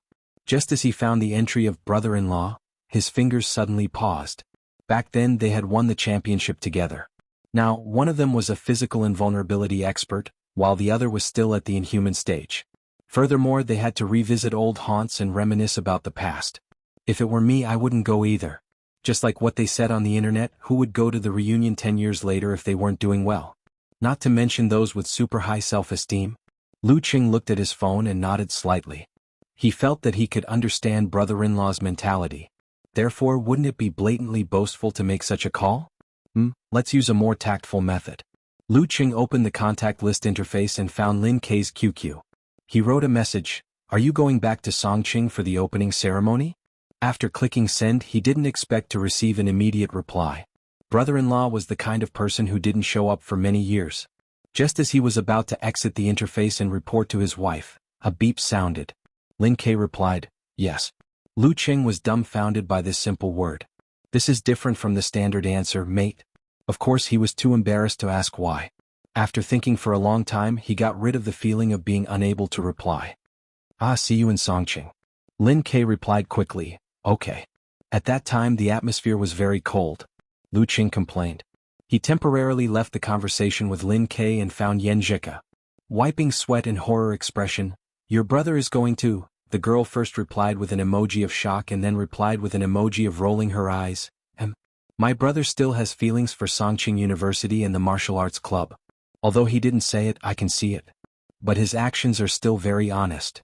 Lu Qing joked and then complained to his little fairy, "Is your brother always so cool and cold when chatting online? He always uses one word to dismiss me without a second word. No, my brother is just used to using the simplest words. He doesn't say anything unnecessary as long as he can express his meaning clearly," Yen Zhika said, rubbing her chin. "But that feeling of being cold and distant is very obvious," Lu Qing said, pretending to shiver. Yen Zhika replied with a dumbstruck expression, "My brother is like this all the time. It has nothing to do with chatting online." "Oh, that's true." Lu Qing thought for a while and said, "Then I'll ask him a complicated question. Let's see if he can answer me in a few words." "What's the problem?" The girl was curious. "I want to ask him when he will arrive in Songqing. I can't possibly use one word to express it clearly, can I?" Lu Qing replied with a smug expression. After a few seconds he returned and sent a crying face emoji. My brother only used one word? How did he do it?" Yen Zhika's eyes sparkled, and her heart was full of curiosity. Lu Qing replied with a sluggish expression. "Your brother didn't say a single word this time. He took a screenshot of the flight information and threw it to me." Yen Zhika froze for a second, then laughed out loud and sent an emoji of pounding the ground madly. April 6, Songqing Xinghao Wanjing Hotel. Lu Qing was led to his room by the staff of the organizing committee who was in charge of receiving him. "Mr. Lu, there will be a luncheon tomorrow at 11:30 p.m. The opening ceremony will start at 7 p.m. A car will come to pick you up then," the organizing committee member reminded him respectfully. "Okay." Lu Qing nodded slightly and watched him leave. When the door was closed, he was no longer as reserved and mature as before. Holding his phone and smiling, he leisurely took pictures of the situation in the room from various angles and sent them to Yen Zhika. The organizing committee is quite generous with their money. It was 5 p.m. in Connecticut, and the girl was still asleep. After sending the pictures, Lu Qing planned to contact Talker and ask his teammates if they wanted to have a meal together. Just as he typed the first word, he felt something in his heart and looked at the door. A few seconds later there was a rhythmic knock on the door. Lu Qing walked over with a smile and opened the door. It was indeed little Ming, who was dressed casually. "I was just about to look for you. Our hearts are connected." He made a joke. Kai Zongming said disdainfully, "I knocked one by one. If anyone is here, I will invite them to a meal together." After saying that, heads popped out from behind him. There was Li Mao with a square face, Sun Jian and Lin Hua who were about to get married, He Zi, Wang Dali and Mu Jinyan who were still fit for this year's competition. In front of the opposite wall stood Lin Kei, who was dressed simply and neatly. He had the same short hair as before. He was still silent as if nothing had changed. Kai Zongming smiled and spread his hands. "Surprise. Surprise? Surprise your head. Do you think I'm blind? Do you think my mental senses are fake? Before you even knocked on the door, I already knew how many people were there and who they were." Lu Qing's mouth twitched and he expressed his disdain with his eyes. "Let's go. There is a restaurant nearby that is suitable for us to brag about." Kai Zongming raised his chin and pointed in the direction of the elevator. "Okay." Lu Qing didn't dawdle. He took the things and closed the door.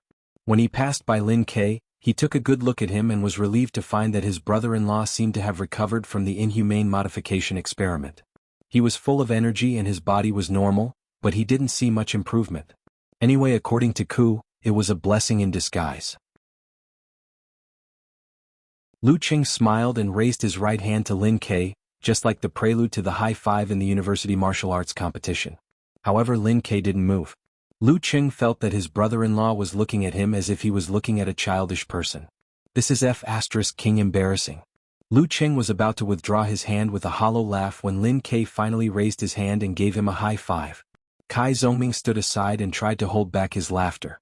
"Qing, you didn't even give us a high five. I want to complain about the difference in treatment. Hey, since ancient times only the newcomers laughed. Who has ever heard the old cry? You are full of drama." Lu Qing laughed and scolded him.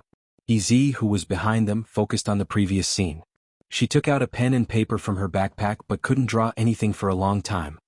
"You want to draw a little yellow rabbit?" Wang Dali couldn't help but distance himself from her. He nodded seriously and answered in a low voice, I've already finished a 500,000-word novel in my mind. 10 minutes later, Lu Qing looked around in shock and said to Kai Zongming in a bad mood, Is this what you mean by a restaurant that suits us? What kind of eyes would treat a food stall as a restaurant? Kai Zongming laughed and said, This is called remembering the bitterness and thinking of the sweetness. Plus, when we gather together there will be a lot of lamenting about the past. The private room doesn't feel grounded enough. This is better. No one will stop you even if you sing with a beer bottle. I do miss the food stall in Songqing, Li Mao said in a reminiscing tone. Actually, so do I. Lu Qing agreed silently. That was the most unforgettable period of his life. After finding a remote place to set up the table, Kai Zongming, as usual, was busy ordering food and drinks. When he was done, he sat beside Lu Qing and patted Li Mao's shoulder. Senior Li Mao, you're chubby now. You're doing well. Not bad, not bad. Li Mao said humbly. Kai Zongming smiled and said, I heard you're the company's security supervisor now? Tucker knows everyone's current situation very well. In this aspect, I'm far behind him. Some guys are just natural socializers. Lu Qing listened with a smile and criticized little Ming in his heart. I'm just the head of the security department. Li Mao laughed at himself. On the other side, Sun Jian muttered, Good thing you're not a concierge. Ouch. Lin Hua pinched his thigh. Li Mao pretended not to hear and continued the topic. I went to Huahai to do security training before. I realized that I didn't use the major I studied in university at all. Not even a little. I feel like I've wasted my life. He couldn't help but joke. How is this a waste of time? You didn't even date in university. Kai Zongming said sarcastically. A few people present felt like they had been shot in the knee. After he got everyone's attention, he picked up the cup and knocked on the table with the bottom of the cup. Come, cheers. To Songqing University Martial Arts Club, to our champion, to our burning passion, to our youth, to our reunion after so long. Damn, you're so eloquent. You're so different after becoming a broadcaster. Lu Qing said to little Ming. Then he knocked on the table and picked up the cup. To our youth, to our reunion. To our youth, to our reunion. Li Mao, Sun Jian and the others did the same thing and shouted the same words. Even Lin Ke, who was always aloof, knocked on the cup and picked it up. Kai Zongming glanced at Lu Qing and shouted again, To the champion. After shouting, he raised his head and gulped down the entire bottle. To the champion. His voice echoed as if it was yesterday.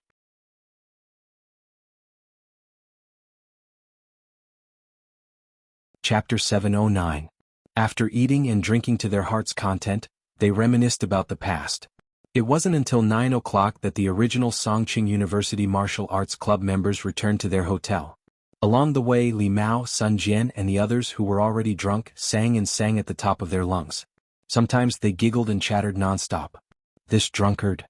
Lin Hua kicked Sun Jian's calf in annoyance. Kai Zongming also drank a lot. He looked back with a smile and found that the alley was unusually deserted. The scattered pedestrians were scared by the drunkards and quickly disappeared in both directions. An idea came to him and his eyes flashed with excitement. He stuttered and said to Lu Qing, Qing, come, let's practice. Let me see the strength of a physical invulnerability expert. Lu Qing was speechless for a moment. After a long time he laughed and said, Talker, you've drunk 2 tails of horse piss. Don't you know how to spell the word death? Drinking can give you courage, but it's not to the extent of flying, right? You bastard, can't you wait for me to finish my sentence? It's rare to have a physical invulnerability expert around me. I want to see how much stronger a physical invulnerability expert is compared to us. Little Ming explained with a sober mind.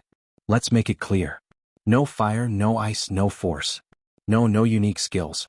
And no hitting my face. Yo, you're only thinking about your head and not your butt? Lu Qing couldn't help but tease him. Tomorrow we're going to participate in the opening ceremony. It's going to be broadcasted. Kai Zongming wiped his hair. Lu Qing nodded seriously. That's true. If there are bruises or hematoma on your face, it won't be good if millions of people see it. But you can't just focus on your face. It's not a good idea to be pushed up in a wheelchair, right? You've been wanting to hit me for a long time, haven't you? Kai Zongming gasped. Yes. It wasn't Lu Qing who answered.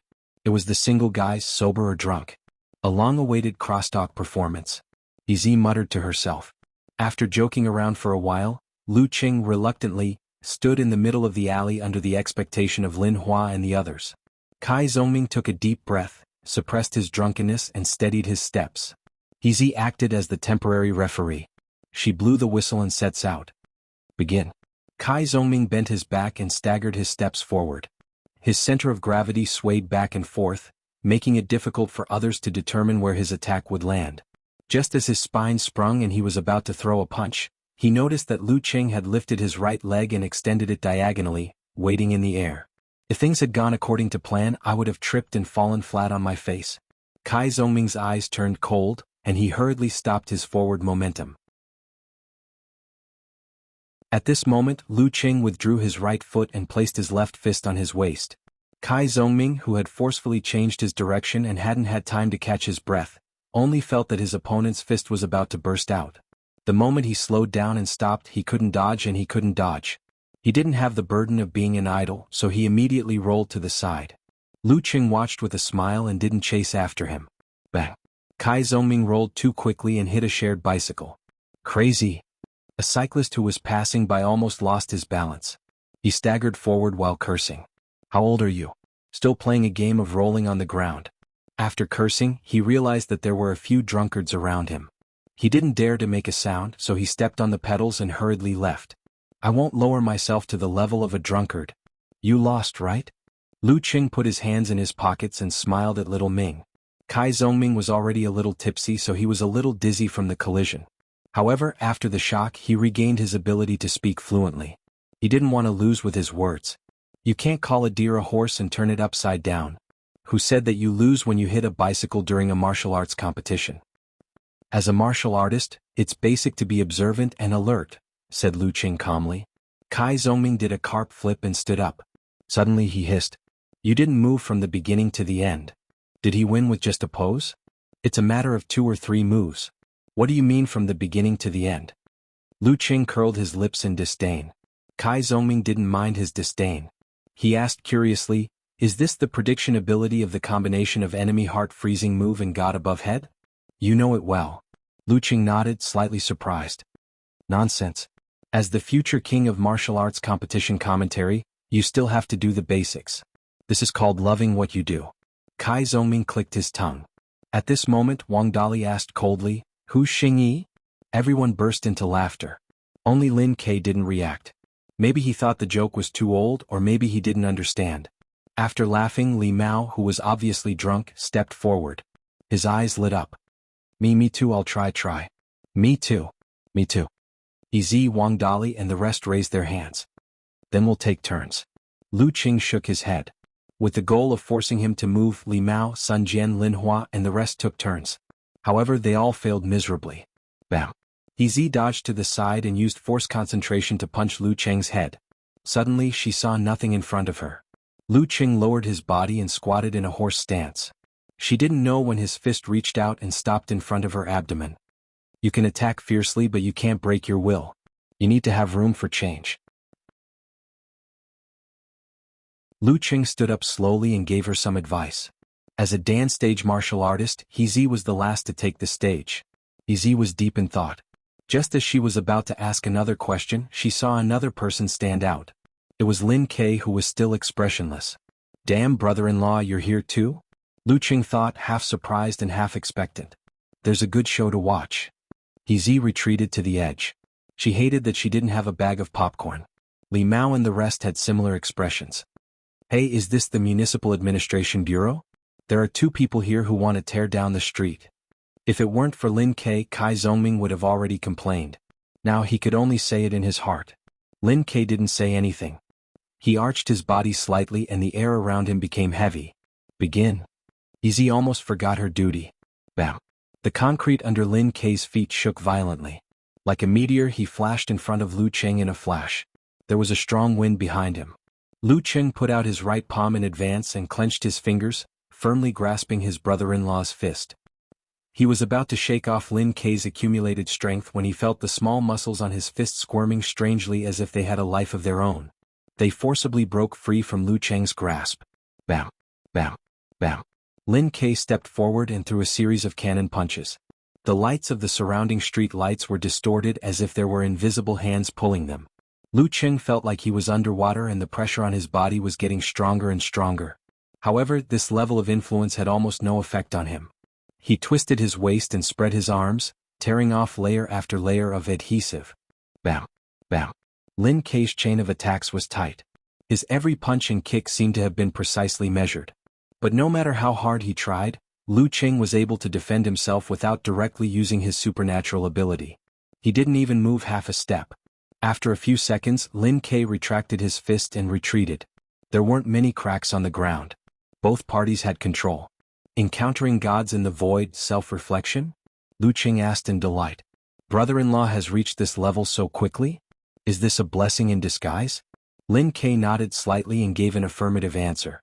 Based on the condition of your body, you're at the peak of the inhuman stage. The next step is to search for the path of physical invulnerability, said Lu Qing happily for his brother-in-law. Lin Kei's gaze didn't change. He seemed to be talking to himself. I'll return to the war-torn zones next month. Using life and death as a training ground? Lu Qing nodded slowly and asked in confirmation. Lin Kei shook his head. He put his hands in his pockets and walked towards the exit of the alley. Then he answered in a low and calm voice, "The answer I want is there." Back at the hotel and entering the elevator, Lu Qing, who was still pondering the true meaning of brother-in-law's words, decided to give up. He was about to ask his wife when He came over and smiled. Senior Xiaoling forwarded an email to you. It's about an interview program. Eternal Nightfall? Lu Qing thought for a few seconds. She went to the TV station for an internship? Yeah. She majored in editing and directing. Reporter Xu recommended her to the provincial TV station for an internship. She has a good relationship with reporter Xu. This interview program was also arranged by reporter Xu, explained He. Alright, I'll check the email. But I don't remember her forwarding it to me, said Lu Qing, recalling the email he had just checked. He fell silent for a moment. Then she twitched her mouth and said, with her IQ, maybe she really did forward it to the wrong person. You should check again. At this moment, the elevator arrived. Lu Qing logged into his mailbox as he stepped out. He did see a new email, but the sender's name was completely different from Yan Xiaoling's. Lu Qing GK. Is this it? Lu Qing showed it to He with uncertainty. He was stunned for a moment. Then she called Yan Xiaoling and asked directly, "What's the signature on your email?" "It's..." Yan Xiaoling suddenly fell silent. Then she shook her head like a rattle drum. "It's not me, it's not me, it's not me. Oh no, I forgot to change the signature of my middle school student. Senior saw it, he saw it. If it's not you, then who sent that email?" He's face twitched obviously. "I don't know." Yan Xiaoling answered without hesitation. "P.S. I have something to do in the afternoon. The chapter in the evening will be late, around 9 o'clock.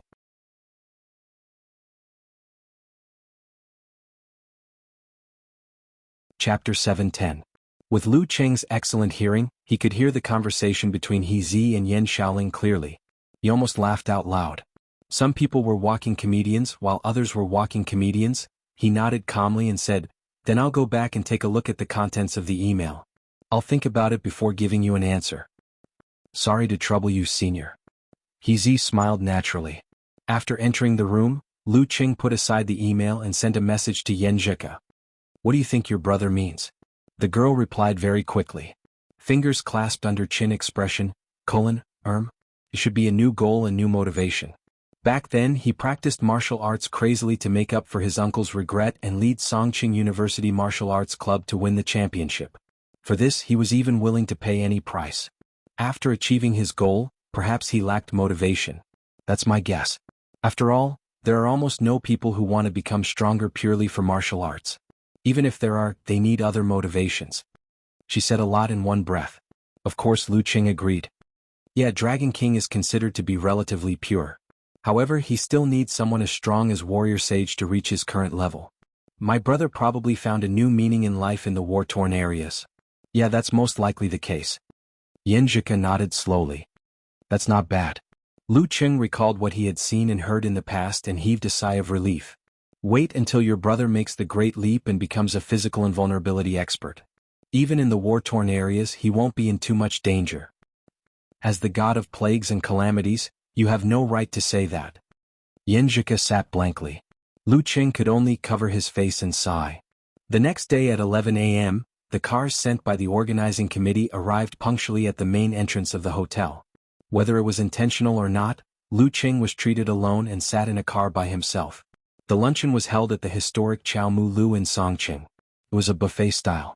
As soon as he stepped into the main hall, Lu Qing saw the president of the University Martial Arts Federation, Mr. Fang Jinyu, the principal of Songqing University, his teacher's good friend, Mr. Dong, whose full name was unknown, and the mayor of Songqing University. "Haha, your good student of Songqing University is here." The mayor of Songqing pointed at Lu Qing and smiled at Principal Dong. Lu Qing and the rest stepped forward and greeted, "Hello, Principal Dong." Then they greeted Mr. Fang Jinyu and the others separately. No matter what, they still had to be polite. After some pleasantries, Principal Dong looked at Lu Qing and chuckled. "Your master often says in front of me that he wants to train you, give you setbacks and give you a failed education, but it seems that he has never succeeded. What the hell? Master actually has such a sinister mind." Lu Qing had never expected this. He was both surprised and amused at the same time. However, his expression did not change. He only smiled and defended his master's dignity. "Headmaster Dong, you can't say that. My most important step indeed came from a setback." Headmaster Dong smiled and nodded. "Zhang Wo has taken in a good disciple." In Moshang City, Geezer Shi was happily drinking wine and listening to a play. Suddenly, a sentence flashed past his ears. "Life is the most bitter of all. Bad friends, bad disciples." Geezer Shi smacked his lips and nodded to himself. That makes a lot of sense.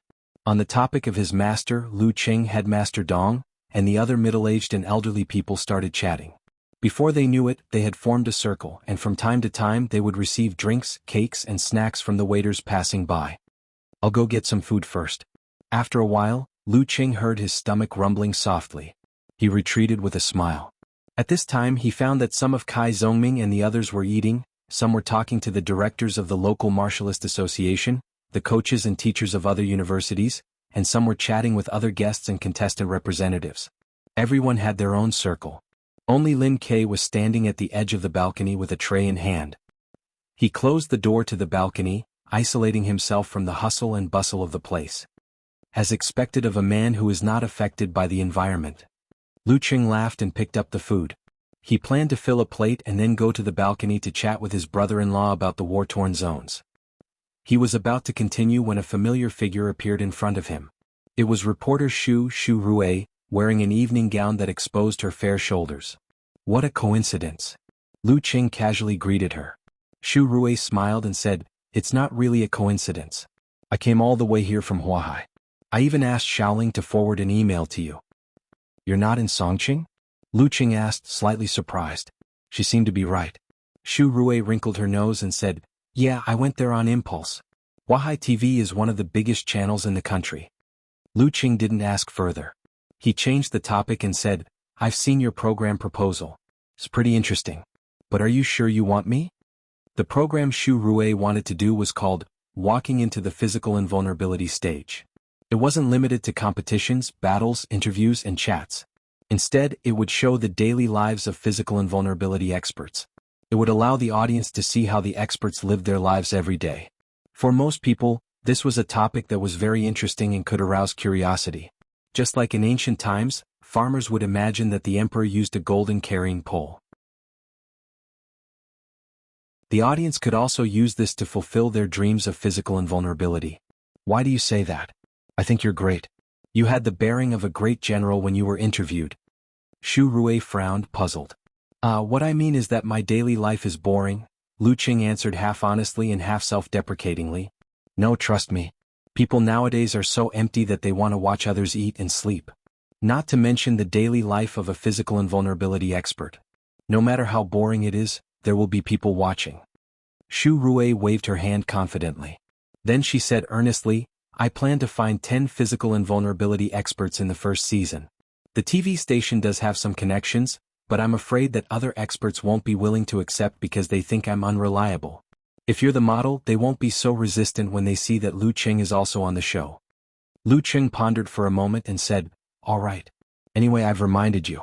You can contact the Longhu External Affairs team and ask them to find my assistant." "Okay." Shu Rue nodded excitedly.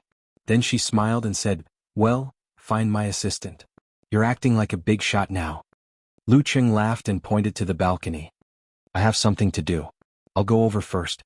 Xu Rui followed his finger and replied with a smile, okay. When Lu Qing turned around, she stood on her tiptoes and looked at the balcony. She muttered to herself, that king of awkward silence is here too? At 7:00 p.m. The opening ceremony of the new University Martial Arts Competition Finals. After Mr. Fang Jinyu, the president of the Federation, and Principal Dong of Songqing University finished their speeches, the host took a deep breath and raised her voice. Next, let's welcome a group of heavyweight guests. Let's welcome. Before she could finish her sentence, she was drowned out by the roar of the audience. Lu Qing. Then there was another round of shouting. Lin Ke. The audience shouted one by one, just like when they introduced the team members on the home broadcast.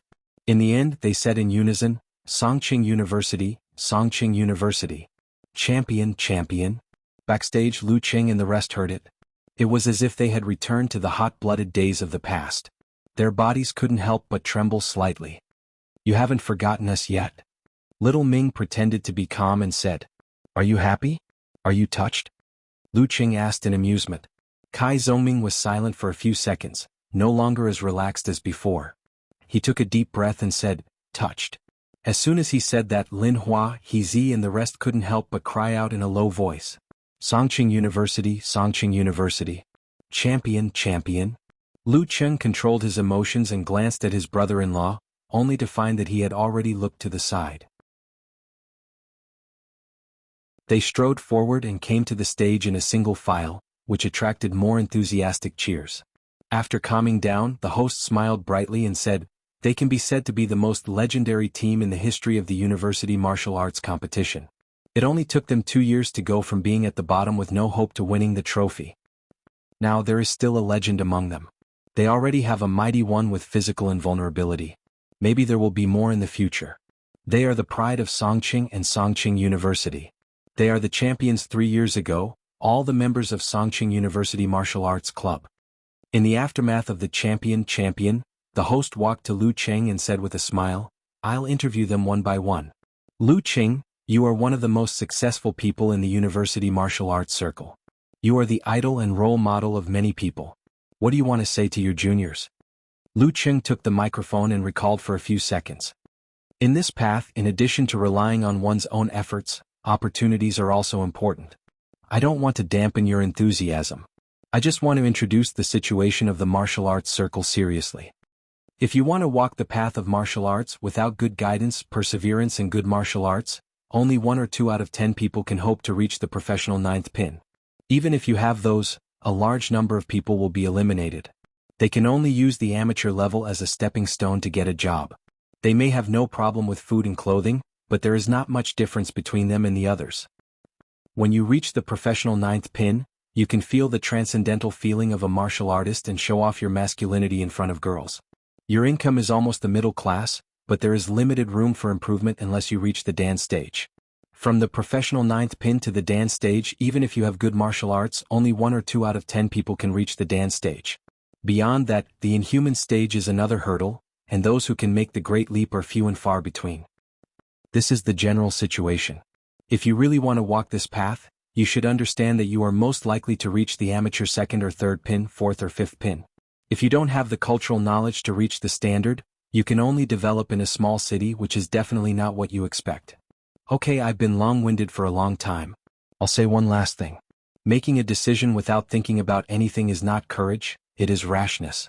When you seriously consider the difficulties and how to deal with the future, you still do it without hesitation. That is a real warrior. A real martial artist. This is what I want to say.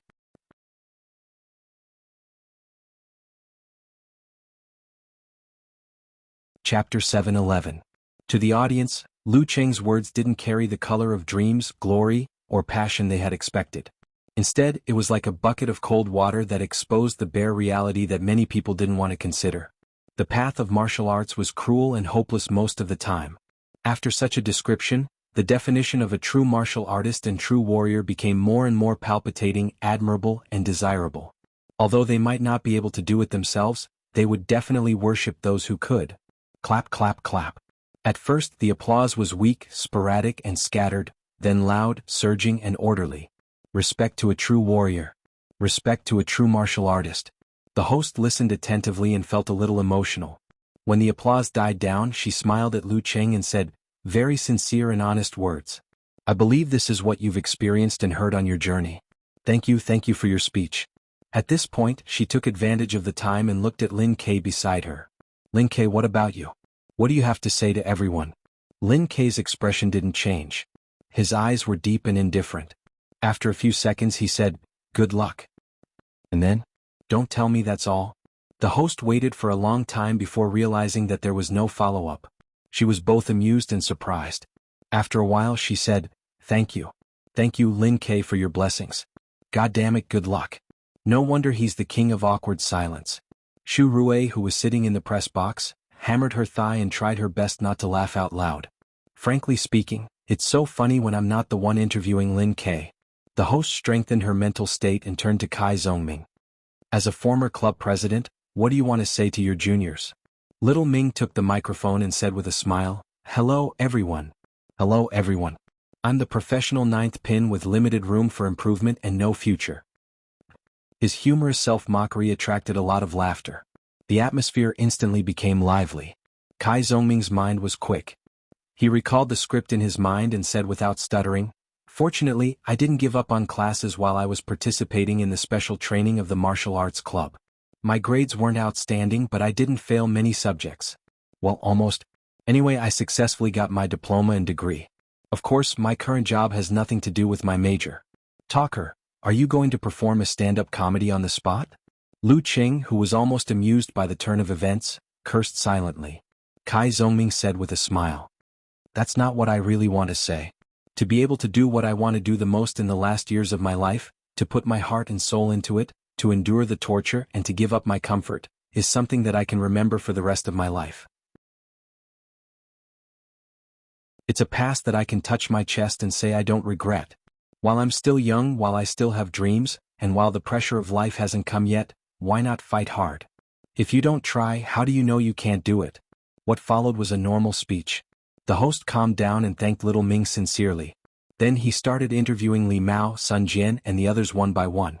At the end of this process, Lu Cheng and his team returned backstage amidst shouts of Songqing University and champion, champion from the audience.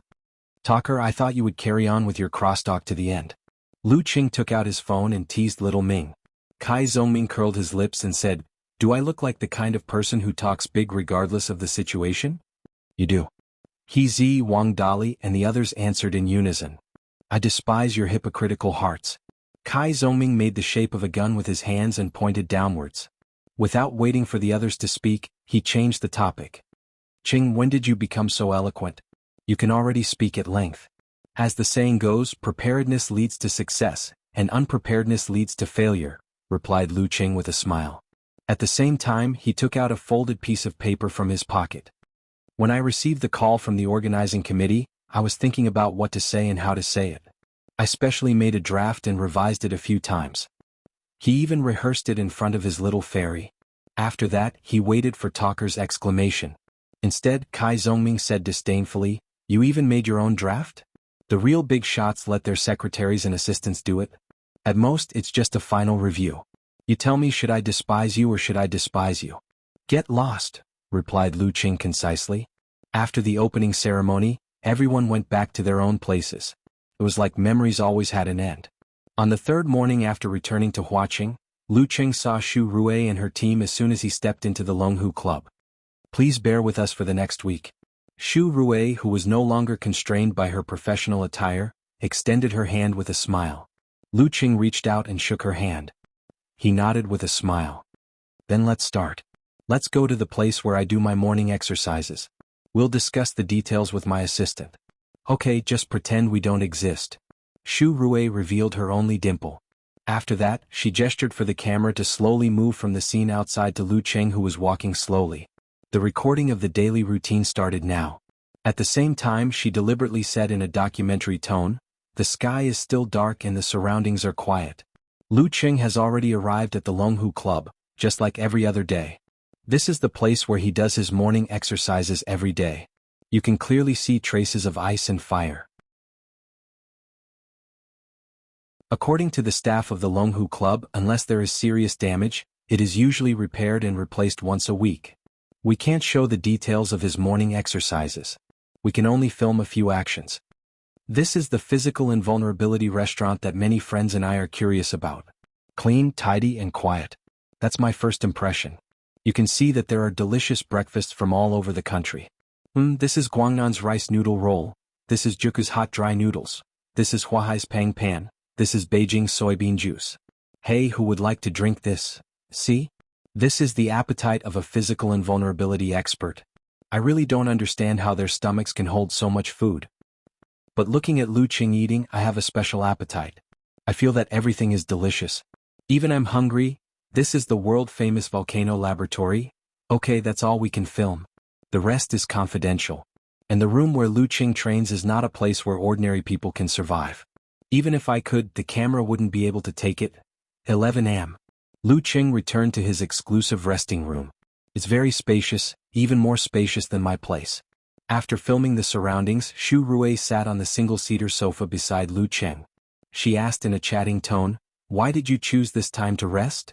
Lu Qing glanced at her and answered calmly, "It's a secret." "Are you possessed by Lin Ke?" Xu Rui was almost at a loss for words. Lu Qing smiled and said calmly, "I'm just kidding. This is the time I agreed to chat with my girlfriend. It was supposed to be a video call, but because Ko felt that it was too embarrassing to flirt in front of the camera, she had to cancel it this week. Of course, as someone who wasn't very thick-skinned, he also felt the same way. I understand. She's studying abroad," Xu Rui said in realization. Lu Qing didn't hide the fact that he had a girlfriend at all, leaving no room for imagination. After that, Xu Rui stopped interviewing and returned the daily routine to Lu Qing. She didn't want to steal the limelight. Lu Qing picked up his phone and sent an emoji of covering his face and sighing. "It's so uncomfortable." "Who asked you to agree on a whim?" Gloating expression, Yenjika said. "And it's a beautiful reporter. I thought it would be similar to the martial arts club program she did in the past." Sighing expression, Lu Qing said, "After a few days she'll understand that there's no value in filming me. My daily life." Yenjika sent an emoji of covering her mouth and laughing. "That's not necessarily the case. You can gather your daily life outside of your daily life into this week. At least it will look richer. My daily life outside of my daily life is to check out the delicacies and interesting places, waiting for your inspection." Lu Qing gradually forgot that he was being filmed. His lips curled up into a smile. After a round of discussion, Yenjika sent an emoji of making the final decision. "Let's do that." A few days later, Xu Rui smelled the aroma of the salted crispy chicken. She was a little confused and amused. "Are we going to become a food show soon? Let's call it, The Mighty One of Physical Invulnerability brings you to experience the delicacies of Huaqing. Lu Qing recommends once a day." Lu Qing spread his hands and replied calmly, "This is my daily life. I hope other mighty ones with physical invulnerability are different from you." Xu Rui pretended to look up at the sky and sigh. "Definitely." Lu Qing smiled and said seriously, "There are people who are more boring than me." Just as he finished his sentence, he added silently, "For example, the Dragon King."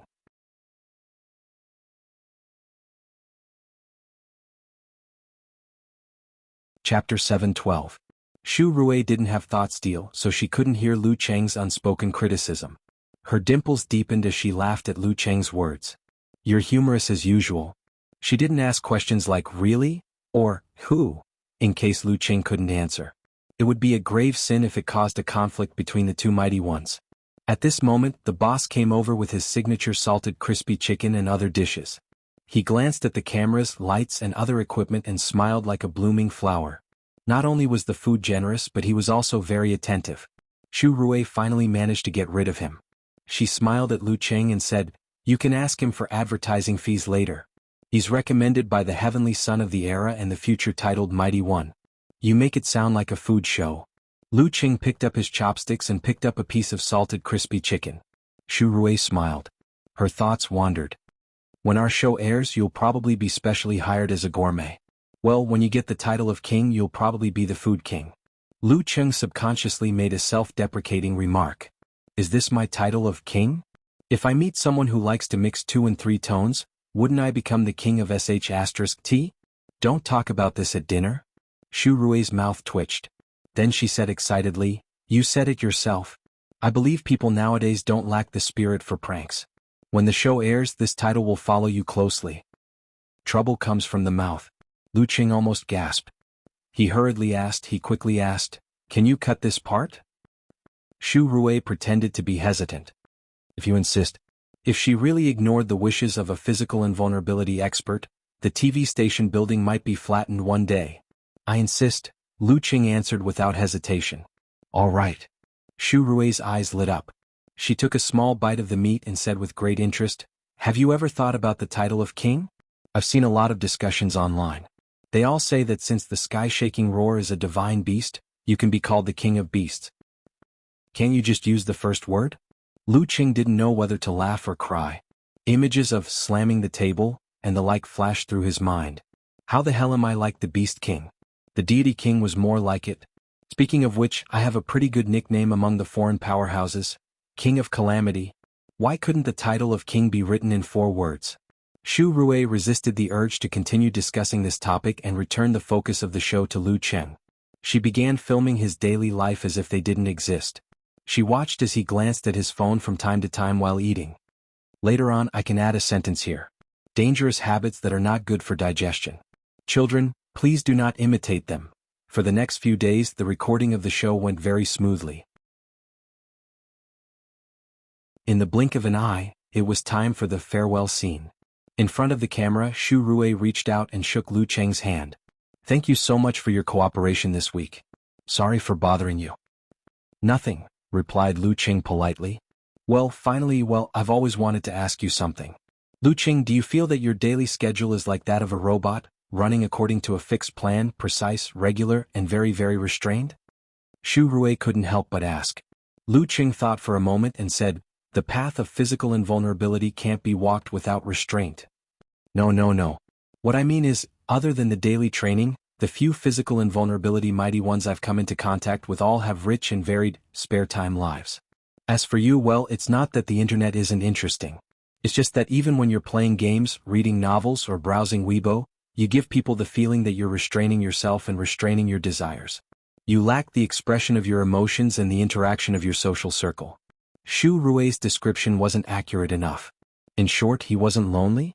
Compared to when he was in university, he was more and more restrained and introverted. "It's all right. I usually interact with my teammates. As for friends, they're all over the place and not by my side," replied Lu Qing with a smile. I seem to smell a faint sense of loss." "That's right. At the level of physical invulnerability, new friends are probably in the same social circle or at the same level. It's very rare, let alone in the same city." Shu Rui nodded thoughtfully. Then her single dimple appeared. "As you grow up, your friends will only get fewer and fewer. All right, that's the end of the program. Thank you again for your cooperation. All right, are you going to sign up for the Warrior Sage battle at the beginning of May? After the Master Battle, you haven't participated in any title matches. You've missed the King and Superclass matches consecutively." Lu Qing smiled and nodded slightly. "I will. After conserving for so long, all that's left is the Warrior Sage battle." The National University Martial Arts competitions came to an end. Songqing University once again entered the top 4 and maintained their position in the circle. May 3rd, in the villa at Xiaopei Lake. Lu Qing sat on the sofa with the big backpack beside him. He held the remote control in his hand and seemed to be waiting for something while watching a TV program idly. Welcome to the preview of the Warrior Sage battle. In the live broadcast room on the screen, the host and guest commentator He Xiaowei were talking about highlights from time to time. It's the beginning of May again. It's time for the new Warrior Sage battle. Xiaowei, I heard that the Martial Artist Association is planning a reform. They're going to change the 5 major title matches from annual to biannual and stagger them. Yeah, I heard the news. After all, there are more and more such matches and they're running out of time. Physical invulnerability experts are also starting to selectively participate. It's better to increase the number of years and increase the value of the titles. The bald poison milk hierarch He Xiaowei replied with a smile. However, they'll only start in the year after next year at the earliest. Ever since he changed his Weibo name and shaved off all the hair on his head, he felt that his career was getting better and better. Recently, he had even become a special guest on one of the top 3 TV stations in the country. Valuable. That's a good word. The host took this opportunity to start the conversation. Speaking of valuable, among the 5 major titles, the earliest ones, Warrior Sage and King, are still the most valuable and valued. They're similar to ancient martial arts competitions and each have a sense of history. Among them, the rules of the Warrior Sage battle are the simplest. It's a single elimination round to determine the mighty one who can challenge the previous Warrior Sage. Among them, the mighty one with a title will be seeded. The 16 Inhumans who won the first round and the preliminaries will fight as mentors. If there are less than 16 titled mighty ones, the physical invulnerability experts will choose the martial artist closest to that level. Generally, it's based on performance in the past year. Some will age and some will regress. The rest of the physical invulnerability experts will fight in pairs. In the second round, the titles won't touch. If there's a bye, the top 32 will be decided. After that, there will be no restrictions. After the host finished speaking, He Xiaowei continued. Excluding Warrior Sage Chen Donglu, there are a total of 13 titled mighty ones who signed up this year. All of them are still active in professional competitions. As for the rest, most of them are old and cherishing their reputation, so they don't want to appear again. The 13 titled experts are Dragon King Qin Qitao, Kirin Dong Baxian, Supreme Class Ji Hai, Path Sword, Wu Qiao, Queen of Thought Fei Dan, Divine Monk Fei Yuan, Spear King Huang Ku, Empress Luo Ning Zitong, God-Slaying Saber, Lu Yongyuan, Heaven's Equal Sword Feng Ji, Long Dam that Protects the Sea Ma Xinghong and Lion King Shang Yud. The physical invulnerability experts chose the ones with the best performances last year who are closest to this level, but don't have a title yet, are Living Buddha Shi Shan, Evening Light Liang Yifan, and the Clown Gu Jianxi. Speaking of which, I'm impressed. The clown has displayed the strength and drive to compete for titles in the past year. Even made Spear King Old Man go crazy. This means that the Wuxia Club has 2 superclass mighty ones. They're no longer in the middle of the pack. It's a pity that both Deadly Chill XN Xiaoya and Black and White Divine Saber Shi Yuejian are still lacking. If only Lu Cheng had stayed back then, they would have been qualified to compete with Daxing Temple and Shushan Study for the top 3. The host listened quietly and chuckled. I don't know if you're praising the Wuxia Club or feeling sorry for them. I don't think they want to be praised by me, said He Xiaowei in an open-minded manner as though he had already accepted his fate. That's right. Everyone knows the name of Toxic Healer. The host didn't tease him any further and returned to the topic. These are the official 16 seeds. Next are the 8 challengers that our TV station and our program team have selected. They are the 8 most promising mighty ones to win the right to challenge for the Warrior Sage title. Regardless of their age, they have all displayed enough strength in the past 12 months. Next, let's look at the big screen. First, Dragon King. Without a doubt, he's the Dragon King. As one of the legendary twins and the winner of 18 titles, does he need any other reason? Second, Kirin Dong Baxian. His claim to be one of the top 3 is gaining more and more recognition. However, his focus is probably on defending the title of Kirin. Third, Supreme Class Ji Hai. He's the most popular young mighty one in the past 3 years. He has already won 2 titles and is currently in good condition. He's looking forward to a breakthrough. Fourth, Taoist Sword Wu Qiao. His contemporaries, Divine Monk Fei Yuan, and the rest have all started to decline. He's the only one who's still at his peak. It's rare. He's a strong contender in every title battle. Furthermore, even now, he's ranked in the top 3 in terms of the number of titles he's won. Fifth, God-Slaying Saber Lu Yongyuan. He created his own saber technique and improved further. His standard is obvious to all. He still has the habit of failing miserably in unexpected situations, but please believe in his performance when facing strong opponents. Sixth, Heaven's Equal Sword Feng Ji. As the number 1 mighty one in Kongtong School, his physical invulnerability career overlaps with that of Dragon King and Warrior Sage. He's firmly suppressed by them and his strength is always underestimated. However, even so, he still managed to win the title of Master once in the past 10 years. He's currently at the peak of the 3 tiers of physical invulnerability, mental strength, and experience. Seventh, Late Bloomer Liang Yifan. He's a mighty one who's slowly matured. In the past 10 title battles, he's entered the top 4 times and won the right to challenge once. He's getting closer and closer to winning the first title. Eighth, Clown Gu Jianxi. His growth rate is astonishing.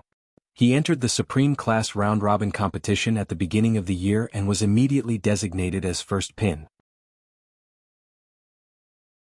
Almost everyone believes that it's only a matter of time before he wins the title. These 8 are the mighty ones among the mighty ones in this battle of Warrior Sage. At this point Lu Qing received a message. He switched off the TV with a click of his finger. Then he picked up his luggage and typed with one hand. "Let's go." Clang. The door of the villa opened and closed. Lu Qing strode out.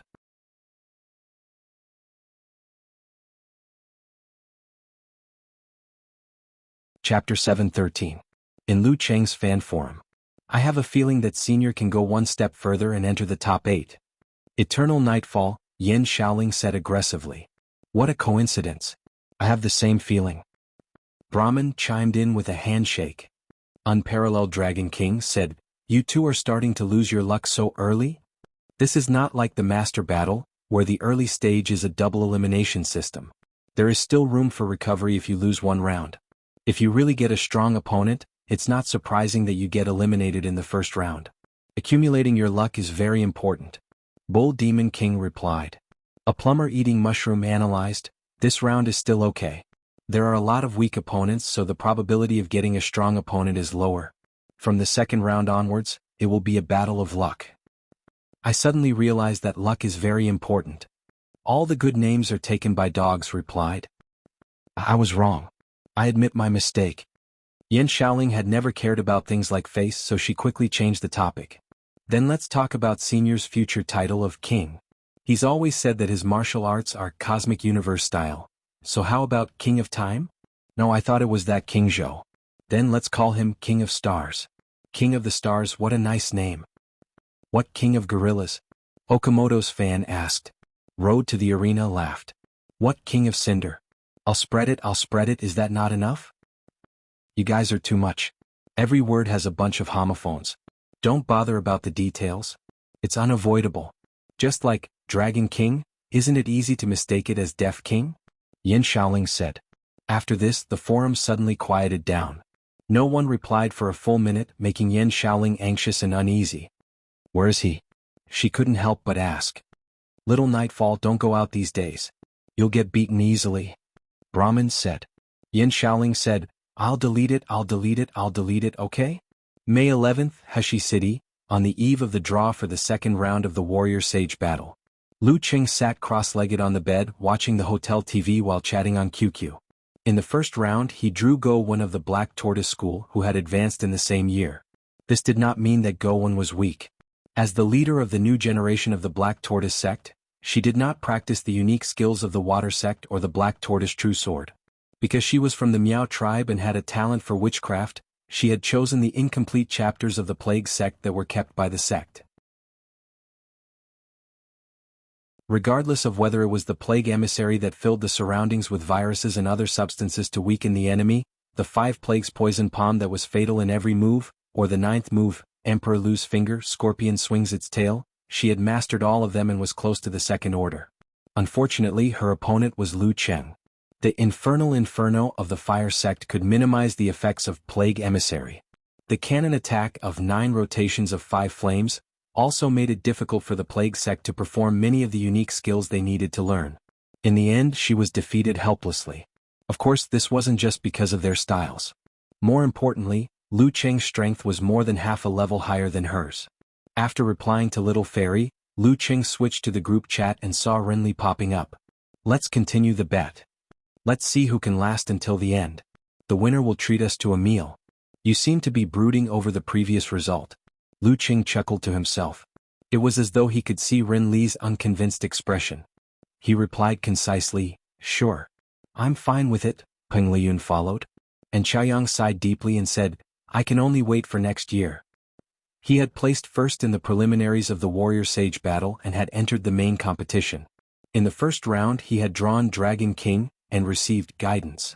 However, what he meant by next year was, at this time next year I should also be a physical invulnerability expert. Just as he finished his sentence, the lot drawing officially began. There would be a few buys in this round, but Lu Cheng was unlucky to hear his name first. Longhu Lu Cheng. I wonder who it will be. Lu Cheng cast his gaze towards the television screen. A few seconds later the guest took out another ball and laughed. Ayuan Longzhen. He was once the second leading player of the Longhu Club. He was close to a superclass mighty one. Damn, what a coincidence. Lu Cheng picked up his phone and pressed on the virtual keyboard. Just as he was about to send a message to his wife, He saw Ku send a dumbfounded emoji. It's true. Enemies are bound to meet. But his enemy is Dragon King. Smiling with tears expression, Lu Qing replied. Yanzhika replied, looking up at the sky expression. In essence, it's you. You're taking his place. It's inevitable that everyone will compare you to him. That's true. Lu Qing felt an inexplicable sense of anticipation. In the internal team practice last year, I didn't even win against Long Zhen once. In the hotel where the Haiyuan Club was staying. Long Zhen, who was more than 2 meters tall, was sitting on the sofa. He didn't even look at the television and was slowly burning a cigar. Around him, which, Qian Hui was sitting beside him, Cheetah, Li Yuanqi was pacing back and forth with his hands behind his back, and empty nest old man, Wu Molian was smoking a cigar leisurely. From time to time he would call his old friends to harass them. When the results of the first round were out, Qian Hui, Li Yuanqi, and the rest turned their gazes towards Long Zhen. However, they found that this bald, fierce-looking man didn't show any emotion. After leisurely enjoying his cigar, he smiled and said, "That's how small the world is." He looked around, leaned back and said, "You're right. If I were to draw him at this time next year, I wouldn't dare to guarantee it." He took another puff of his cigar and exhaled a cloud of smoke. "As for now, yeah. You're the one who wants to challenge the Dragon King. How could you be stopped by Lu Qing?" Wu Molian laughed heartily. Long Zhen didn't say anything else. He laughed and continued to enjoy his cigar. After that, there were quite a few matches between the strong. However, due to the principle of avoiding seeds, there was a lack of classic matches. When it ended, there were a few who got a bye and directly entered the top 32, including Morningstar Renli and a sect leader of the Shanqing sect. This made Lu Qing and Peng Liyun dumbfounded. They deeply felt the difference between the lucky ones and the unlucky ones. The next afternoon in the Immensity Desert. In a dark, barren land surrounded by weathered stone pillars, it didn't look like the work of nature. It looked more like the work of man. This was the venue and spectator seats of the warrior-sage battle. Of course, these stone pillars were quite a distance away from the desert to prevent damage from the aftershocks. There were also experts from the Martial Artist Association patrolling the area. As the contestant for the first match, Lu Qing came out of his tent, locker room, early. He passed his phone and other belongings to Amen. Braving the scorching desert wind, he walked step by step to the center of the arena. Opposite him, Long Zhen was like half a metal tower. His steps were steady and his body heavy as he walked over. He was wearing a loose sky blue martial arts suit. Just his appearance alone was enough to make people feel pressured. Stopping at the predetermined spot, Long Zhen looked at Lu Qing and smiled. "This isn't a team practice. I'll give it my all. P.S. Recommend a book, The Perfect Future of Rebirth. I guarantee the quality of a novel." However, who gave him the courage to ask me for a recommendation? Isn't he afraid of death?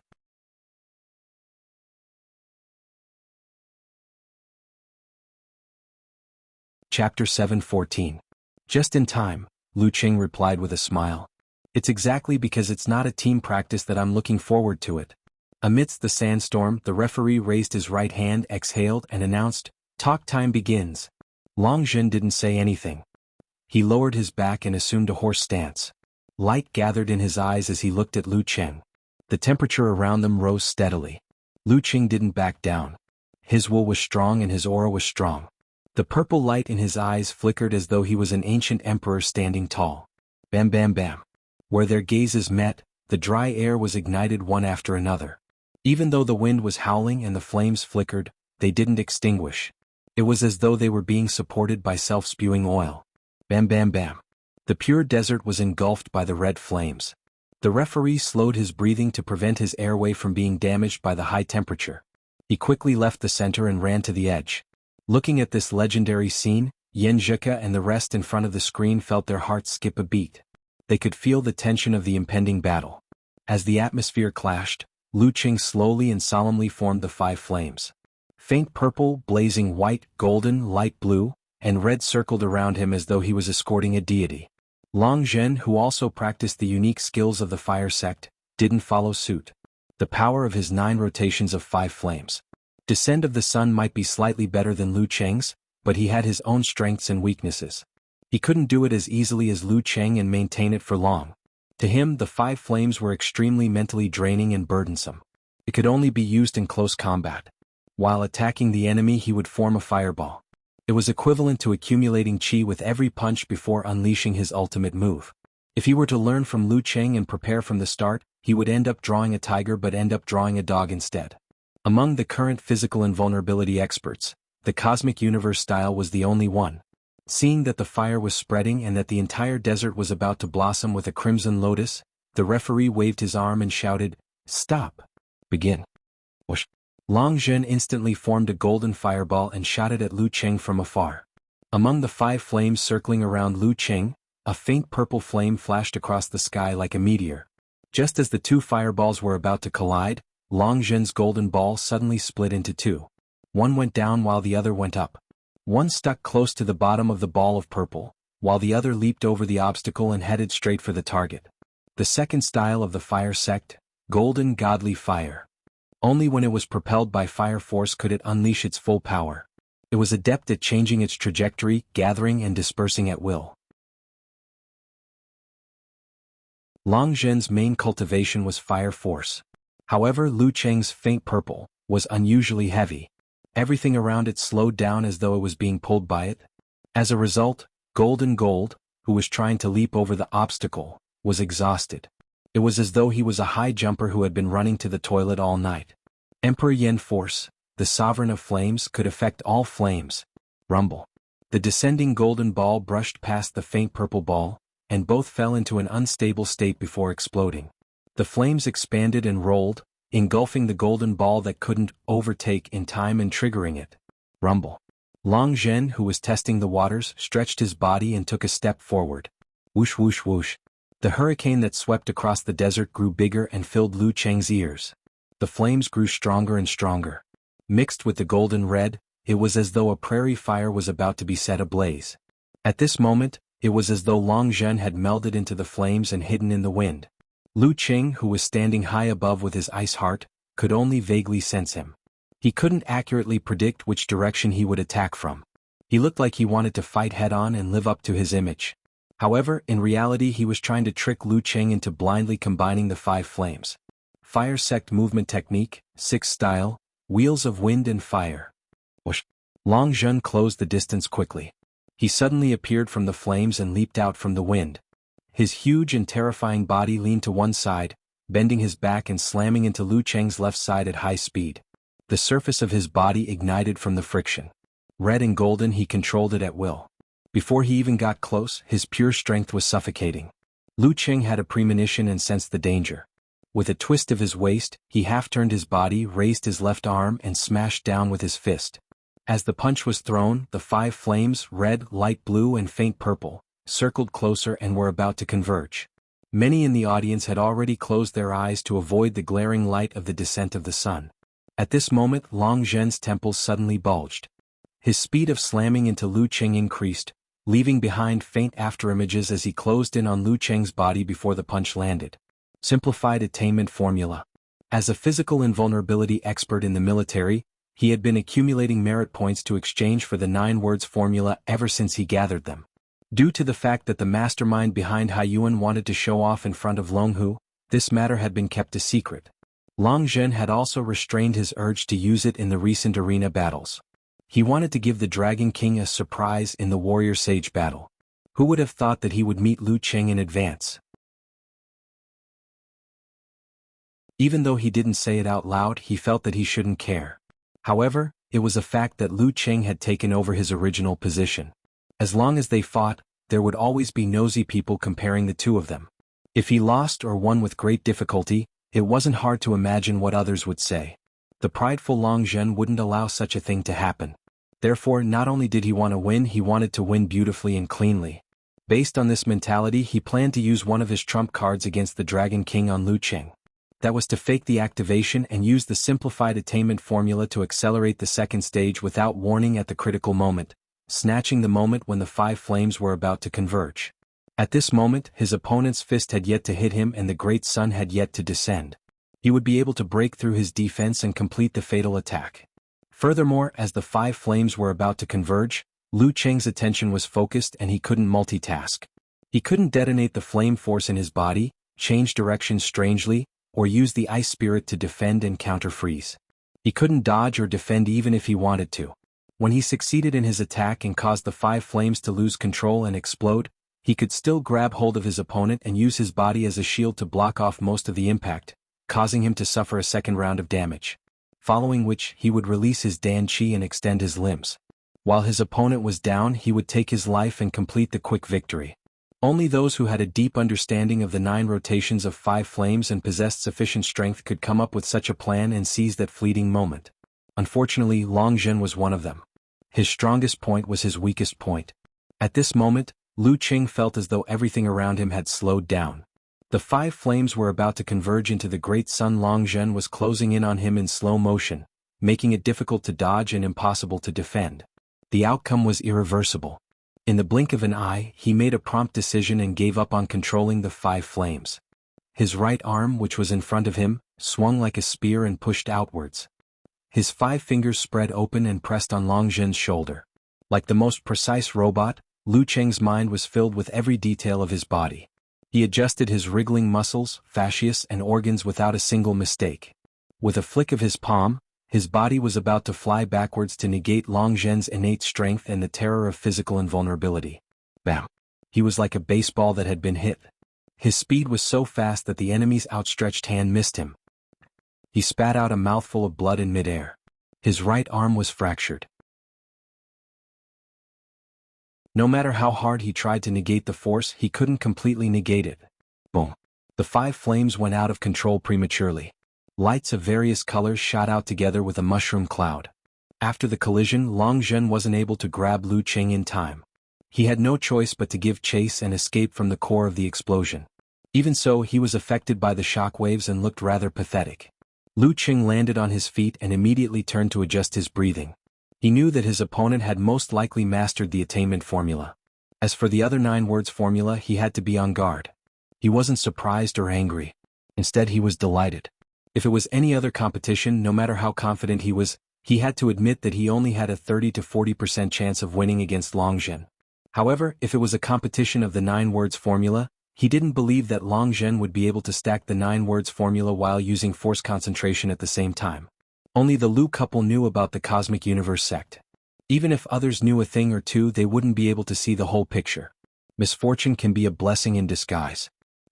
Then I'll create an opportunity for him to compete with the 9 words formula. Whoosh! Lu Qing whipped up a blizzard and circled towards Long Zhen.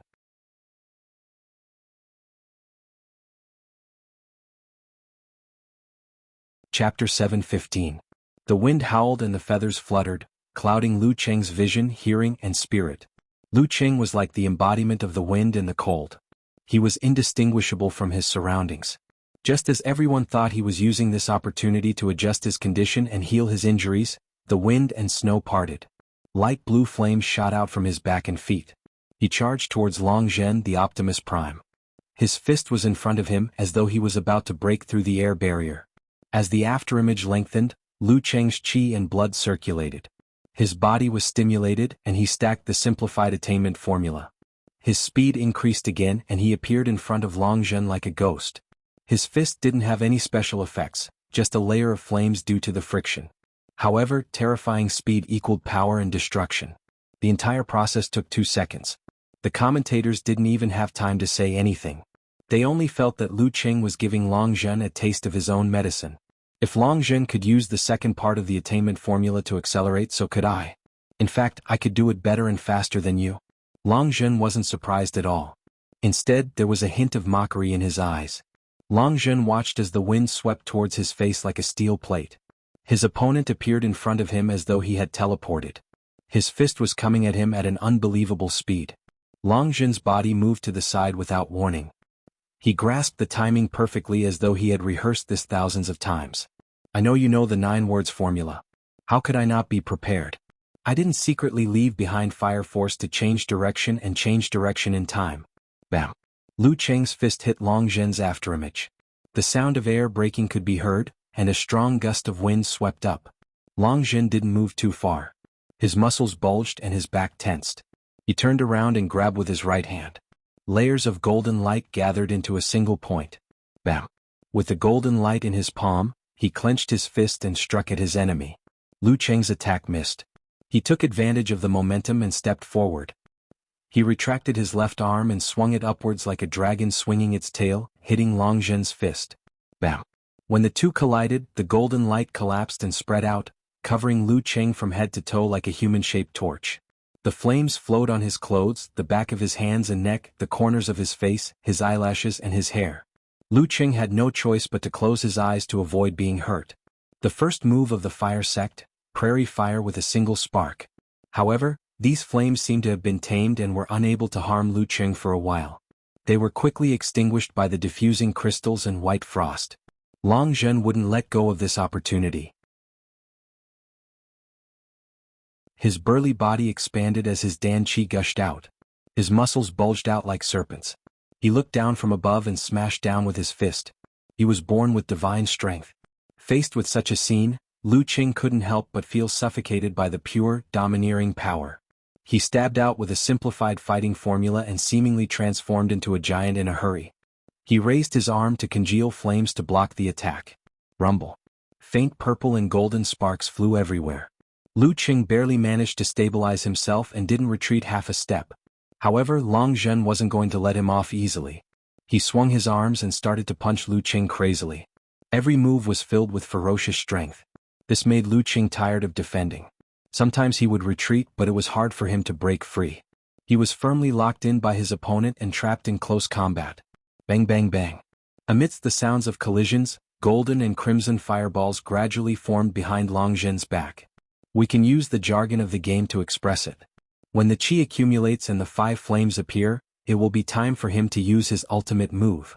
Kai Zhongming, the live commentator, said in a low voice, trying to be funny. Lu Qing, who had been completely suppressed by Long Zhen, knew that his opponent wouldn't necessarily wait for the 5 flames to gather. Once again he adjusted his muscles, fascia and organs in a subtle and balanced manner. Bang! When their fists collided, Lu Qing's body was pulled back and he was sent flying. His injuries worsened. In midair, he ignited the fire force in his body and made several turns in an attempt to evade. Seeing this, Long Zhen smiled and took a big step forward. With the attainment formula as the surface and the fire virtue hidden, he was not only faster but also more unpredictable than Lu Qing. He completely locked onto Lu Qing, not allowing the distance between them to widen. In this regard, Emperor Yin was no match for Fire Da. When he caught up with them, it would be time to combine the 5 flames and summon the arrival of the sun. At this moment, Lu Qing's center of gravity sank and he stopped abruptly. He seemed to have made preparations in his escape. Or perhaps it was a hasty move to break free. He raised his right hand and clenched his fist. Dazzling darkness appeared in his palm. Tilting northwest, sinking southeast. This was a killer move that he had learned from the restriction sect. Just like Lu Yongyuan's eternal silence, half of it was used to affect one's mental state. When it was used at this critical moment, Long Zhen's vision turned dark instantly. He could only see a jade-white palm pressing down on him, restraining the space and destroying everything. The 5 flames, which were maintained purely by mental strength, were obviously shaking and close to losing control. Long Zhen had also studied the Clear Jade chapter and had his own gains. However, he was currently in the midst of the 9 rotations of 5 flames and couldn't make any adjustments. It looked like he could only go with the flow and throw out fireballs. However, under the mental interference of the enemy, there was a high chance that the trajectory would be wrong and he wouldn't be able to hit his target. If it were in the past, Long Zhen would explode the 5 flames when they were still some distance away from each other. It would cover everything and block his opponent's attack. He would then take some damage and regroup. However, he had a better idea now. It was the complete 9 words formula that could weaken the enemy, strengthen himself, strengthen his mind, and break through suppression. As the thought flashed through his mind, Long Zhen quickly outlined the complicated seal script of the 9 words formula. His hands formed the same complicated seal, preparing for a strange and incomprehensible sound. When he saw Long Zhen forming the seal, Lu Qing retracted his qi and blood and stopped the move. He focused his mind and force on his lower abdomen. In the miniature universe, the stars moved. Dazzling and familiar ancient words were written one after another. Confrontation. Army. Fighting. Swordsman. Wholeness. Formation. Deference. Forwarding. Attainment. They appeared at the same time as though they had always been hidden in the starry sky. When the 9 words formula came together, Lu Cheng's Dan Qi gushed out. He pushed his palms forward and used the complete 9 words formula. With a hum, Long Zhen's mind strangely fell back. The complicated seal script that was about to form collapsed and brought about a severe backlash. It was as though his head had been hit by a martial artist. It was so uncomfortable that he wanted to vomit blood. Lu Qing had spent so much time and effort to create this opportunity. There was no reason for him to let it go. He took a big step forward and activated the fighting formula. He transformed into a giant with flames, undercurrents, and ice crystals. Holding a giant hammer, he threw a punch at his opponent. He had purposely let Long Zhen gain the upper hand in order to break down his guard and allow him to start condensing the 5 flames. Lu Cheng's tilting northwest, sinking southeast wasn't complete and couldn't complete it in time. It was purely a mental simulation to force Long Zhen to use the complete 9 words formula. Lu Cheng then relied on his advantage to get in front of Long Zhen and interrupt his preparation. Not only would Long Zhen receive negative effects, but he would also suffer a backlash. Bam! Lu Cheng punched downwards. Covered in a heavy faint purple, he pulled Long Zhen's 5 flames, which had lost control of his mind and was about to lose control, towards his opponent. Rumble. The raging flames engulfed both figures. The ice crystals on Lu Cheng's body shattered and he was covered in wounds.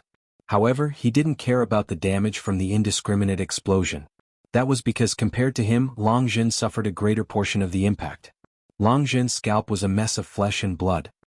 He staggered backward with blood at the corners of his mouth and nose. The arm he used to block Lu Cheng's punch was trembling non-stop. Lu Cheng took a step forward with his left leg and closed in once again. Taking advantage of his opponent's dizziness and sluggishness, he adjusted his mind and body. He raised his right palm and held the miniature universe. He struck out the real tilting northwest, sinking southeast. Surrounded by darkness, Long Zhen saw that he couldn't avoid it.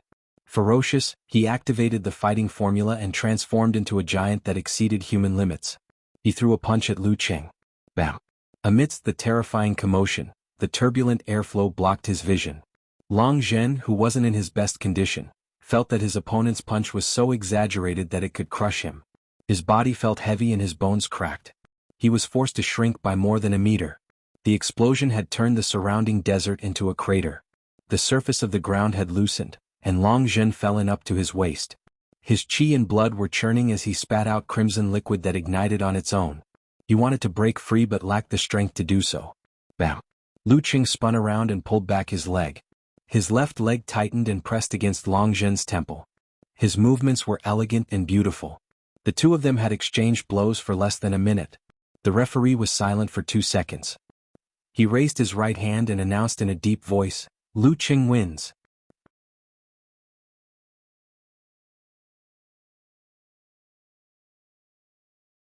Chapter 7:16. What the F*** CK? What just happened? Kai Zongming blurted out in a live stream. He couldn't hide his astonishment. He was worried that Lu Cheng's counterattack would be effective. He was worried that he could break free from Long Zhen's suppression and regroup. But in the blink of an eye, he ended the battle with just 2 punches and a kick. Wasn't there something missing in between? I wasn't actually watching the live stream, but the video highlights? From the moment Lu Cheng was about to use tilting northwest, sinking southeast, the entire process was cut out. Connecting to the end? This doesn't make sense at all. After a few seconds of silence, comments flooded the screen. They were all words such as dumbfounded, 10 dumbfounded, 100 dumbfounded, diagonal dumbfounded, and power function dumbfounded. I suspect I'm watching a fake match. Could it be that Lu Cheng has the supernatural ability to stop time and use the pause to complete the key to his comeback? Maybe Long Zhen was distracted. I often do that. No, I have to take a break. This is 2F** magical and F** exciting. Kai Zongming quickly collected his thoughts and said with a smile, "No matter what, Lu Cheng won the match.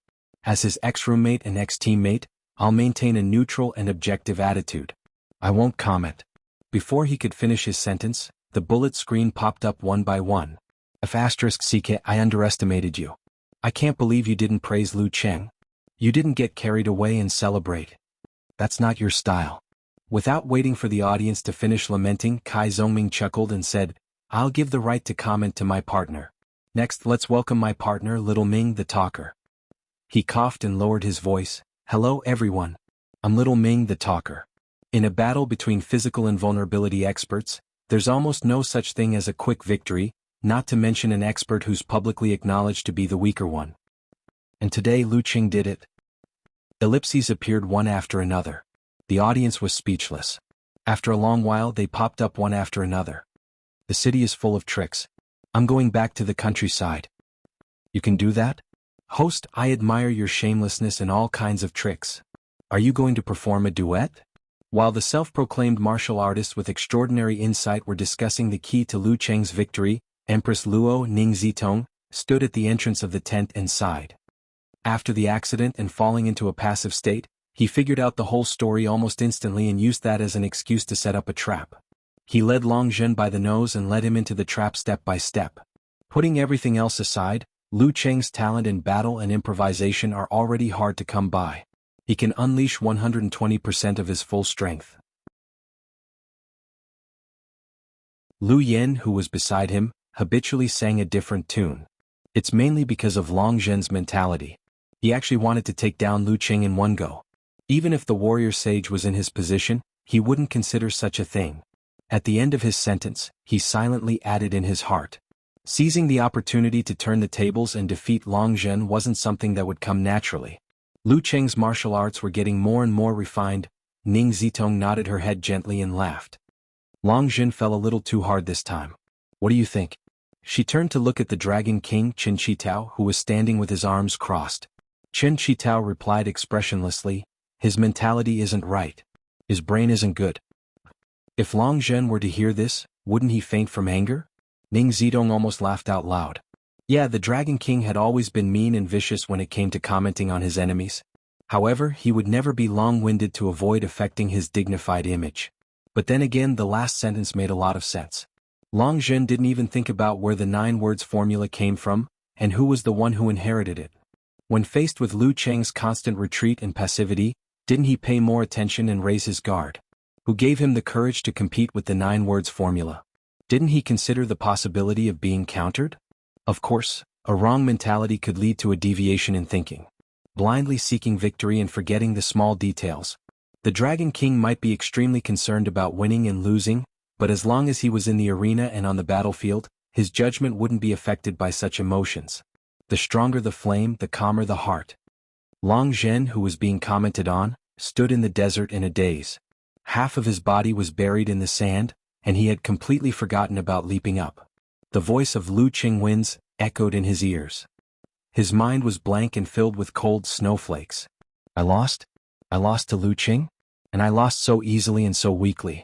How is this possible? Why did this happen? He knew very well what the crux of victory was, but he couldn't understand why he would make such a mistake. He was even more resistant to the expected pointing and slandering comments. At this moment he saw Lu Qing retract his leg and straighten his body. He heard him say calmly, "You were too hasty. Too hasty." As Long Zhen mulled over the words, Lu Qing turned around and walked to the edge of the arena. His right arm was trembling and swollen. In less than 10 seconds, it had cracked under Long Zhen's surprise. Although he took care of it afterward, it was impossible to avoid it completely in such an intense battle. His injury gradually worsened and towards the end he couldn't care less.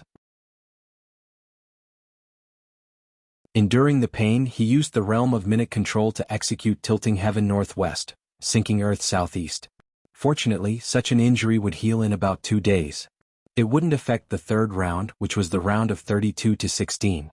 In the other tent, Empty Nest Elder Wu Maoyan looked into the distance with his hands behind his back. He shook his head and sighed. It's not a problem to target the Dragon King and the Warrior Sage. They are ambitious after all. However, if you only target them and look down on the other mighty ones, it's easy to slip up and let others take advantage of you. After today, the outside world will probably think that Lu Qing replacing Long Zhen is a good thing for the Longhu Club. It hasn't been long and he has already achieved his first victory. Moreover, one has just been promoted and hasn't fully converted his potential into strength. The other has been famous for many years and is close to being fixed. As time passes, he will completely suppress Long Zhen. This isn't my opinion, but the inevitable public opinion. Whether Long Zhen can walk out of today's shadow and readjust his mentality is crucial to him. To be precise, at first pin, one's mentality directly affects one's potential. Those who succeed will continue to have hopes of catching up to the Dragon King and the Warrior Sage. Those who fail will be stuck at a bottleneck and will have to pay a higher price to break through. Cheetah Li Yuanqi, which Chen Hui and the rest listened in silence. The atmosphere in the tent was inexplicably heavy. After a long time, Chen Hui muttered to herself in confusion, "Old Wu seems to be very familiar with this." With his back to her, Wu Maoyan froze and revealed a bitter smile. "Ha ha. Although I don't know how he won, it's good that he won." "Hands on hips expression," said Yan Shaoling in Lu Cheng's fan forum. Unparalleled Dragon King replied, "Wiping cold sweat expression. Ever since Long Zhen reached first pin, no one has beaten him in speed, including the Dragon King and the Warrior Sage. Did Lu Cheng eat spinach today? My idol is equal to miracles." "Rolling around expression," said Brahmin. Amidst the commotion, Yan Shaoling vented her joy to her heart's content and shared the headlines on Weibo and various major websites. An upset or a symbol? Lu Cheng's quick victory over Long Zhen is the biggest upset since the start of the Warrior Sage battle, or does it symbolize that he has the ability to challenge the top 8? The wolf is here. The heavenly son who has created miracles in every pin is here. Top 8 or top 4? Long Zhen may have left because he had no choice. If he didn't, Lu Cheng would have taken the second leading player position. Lu Cheng had just finished bandaging his right arm and sharing the joy of victory with his little fairy when he received a message from his assistant, Amen. "Mr. Lu, post-match interview." After locking the screen, Lu Cheng walked out of the tent and saw a girl with long, thin eyes. "Hello, what are your thoughts on your quick victory over Long Zhen?" asked the reporter after holding back for a long time. Lu Cheng deliberated for a moment before replying, "The main thing is that there was a problem with his mentality. The new thing he learned happened to be something I was familiar with, so I took advantage of that fleeting opportunity." "New thing? Is it the 9 words formula?" asked the reporter. "Yes," replied Lu Cheng simply. The reporter paused for 2 seconds, then suddenly smiled brightly and asked, "May I know what your goal is in this Warrior Sage battle?" Lu Cheng chuckled and said, "You guys, if I set my goal too low, you'll think I'm hypocritical. If I set my goal too high, you'll think I'm arrogant. In any case, you'll find a reason to criticize me." No. The reporter laughed awkwardly and shook her head. Without waiting for her to finish, Lu Cheng looked into the camera and laughed to himself, "I want to stand on the final stage." You're tuning in to the Han Li's Wuxia Chronicles YouTube channel. We're so grateful for your support, and don't forget to subscribe to join us on this incredible journey through captivating stories. Your generosity through donations truly makes a world of difference, as it's the primary source of revenue that allows me to expand and enhance this channel for you. Thank you from the bottom of my heart for being a part of this adventure.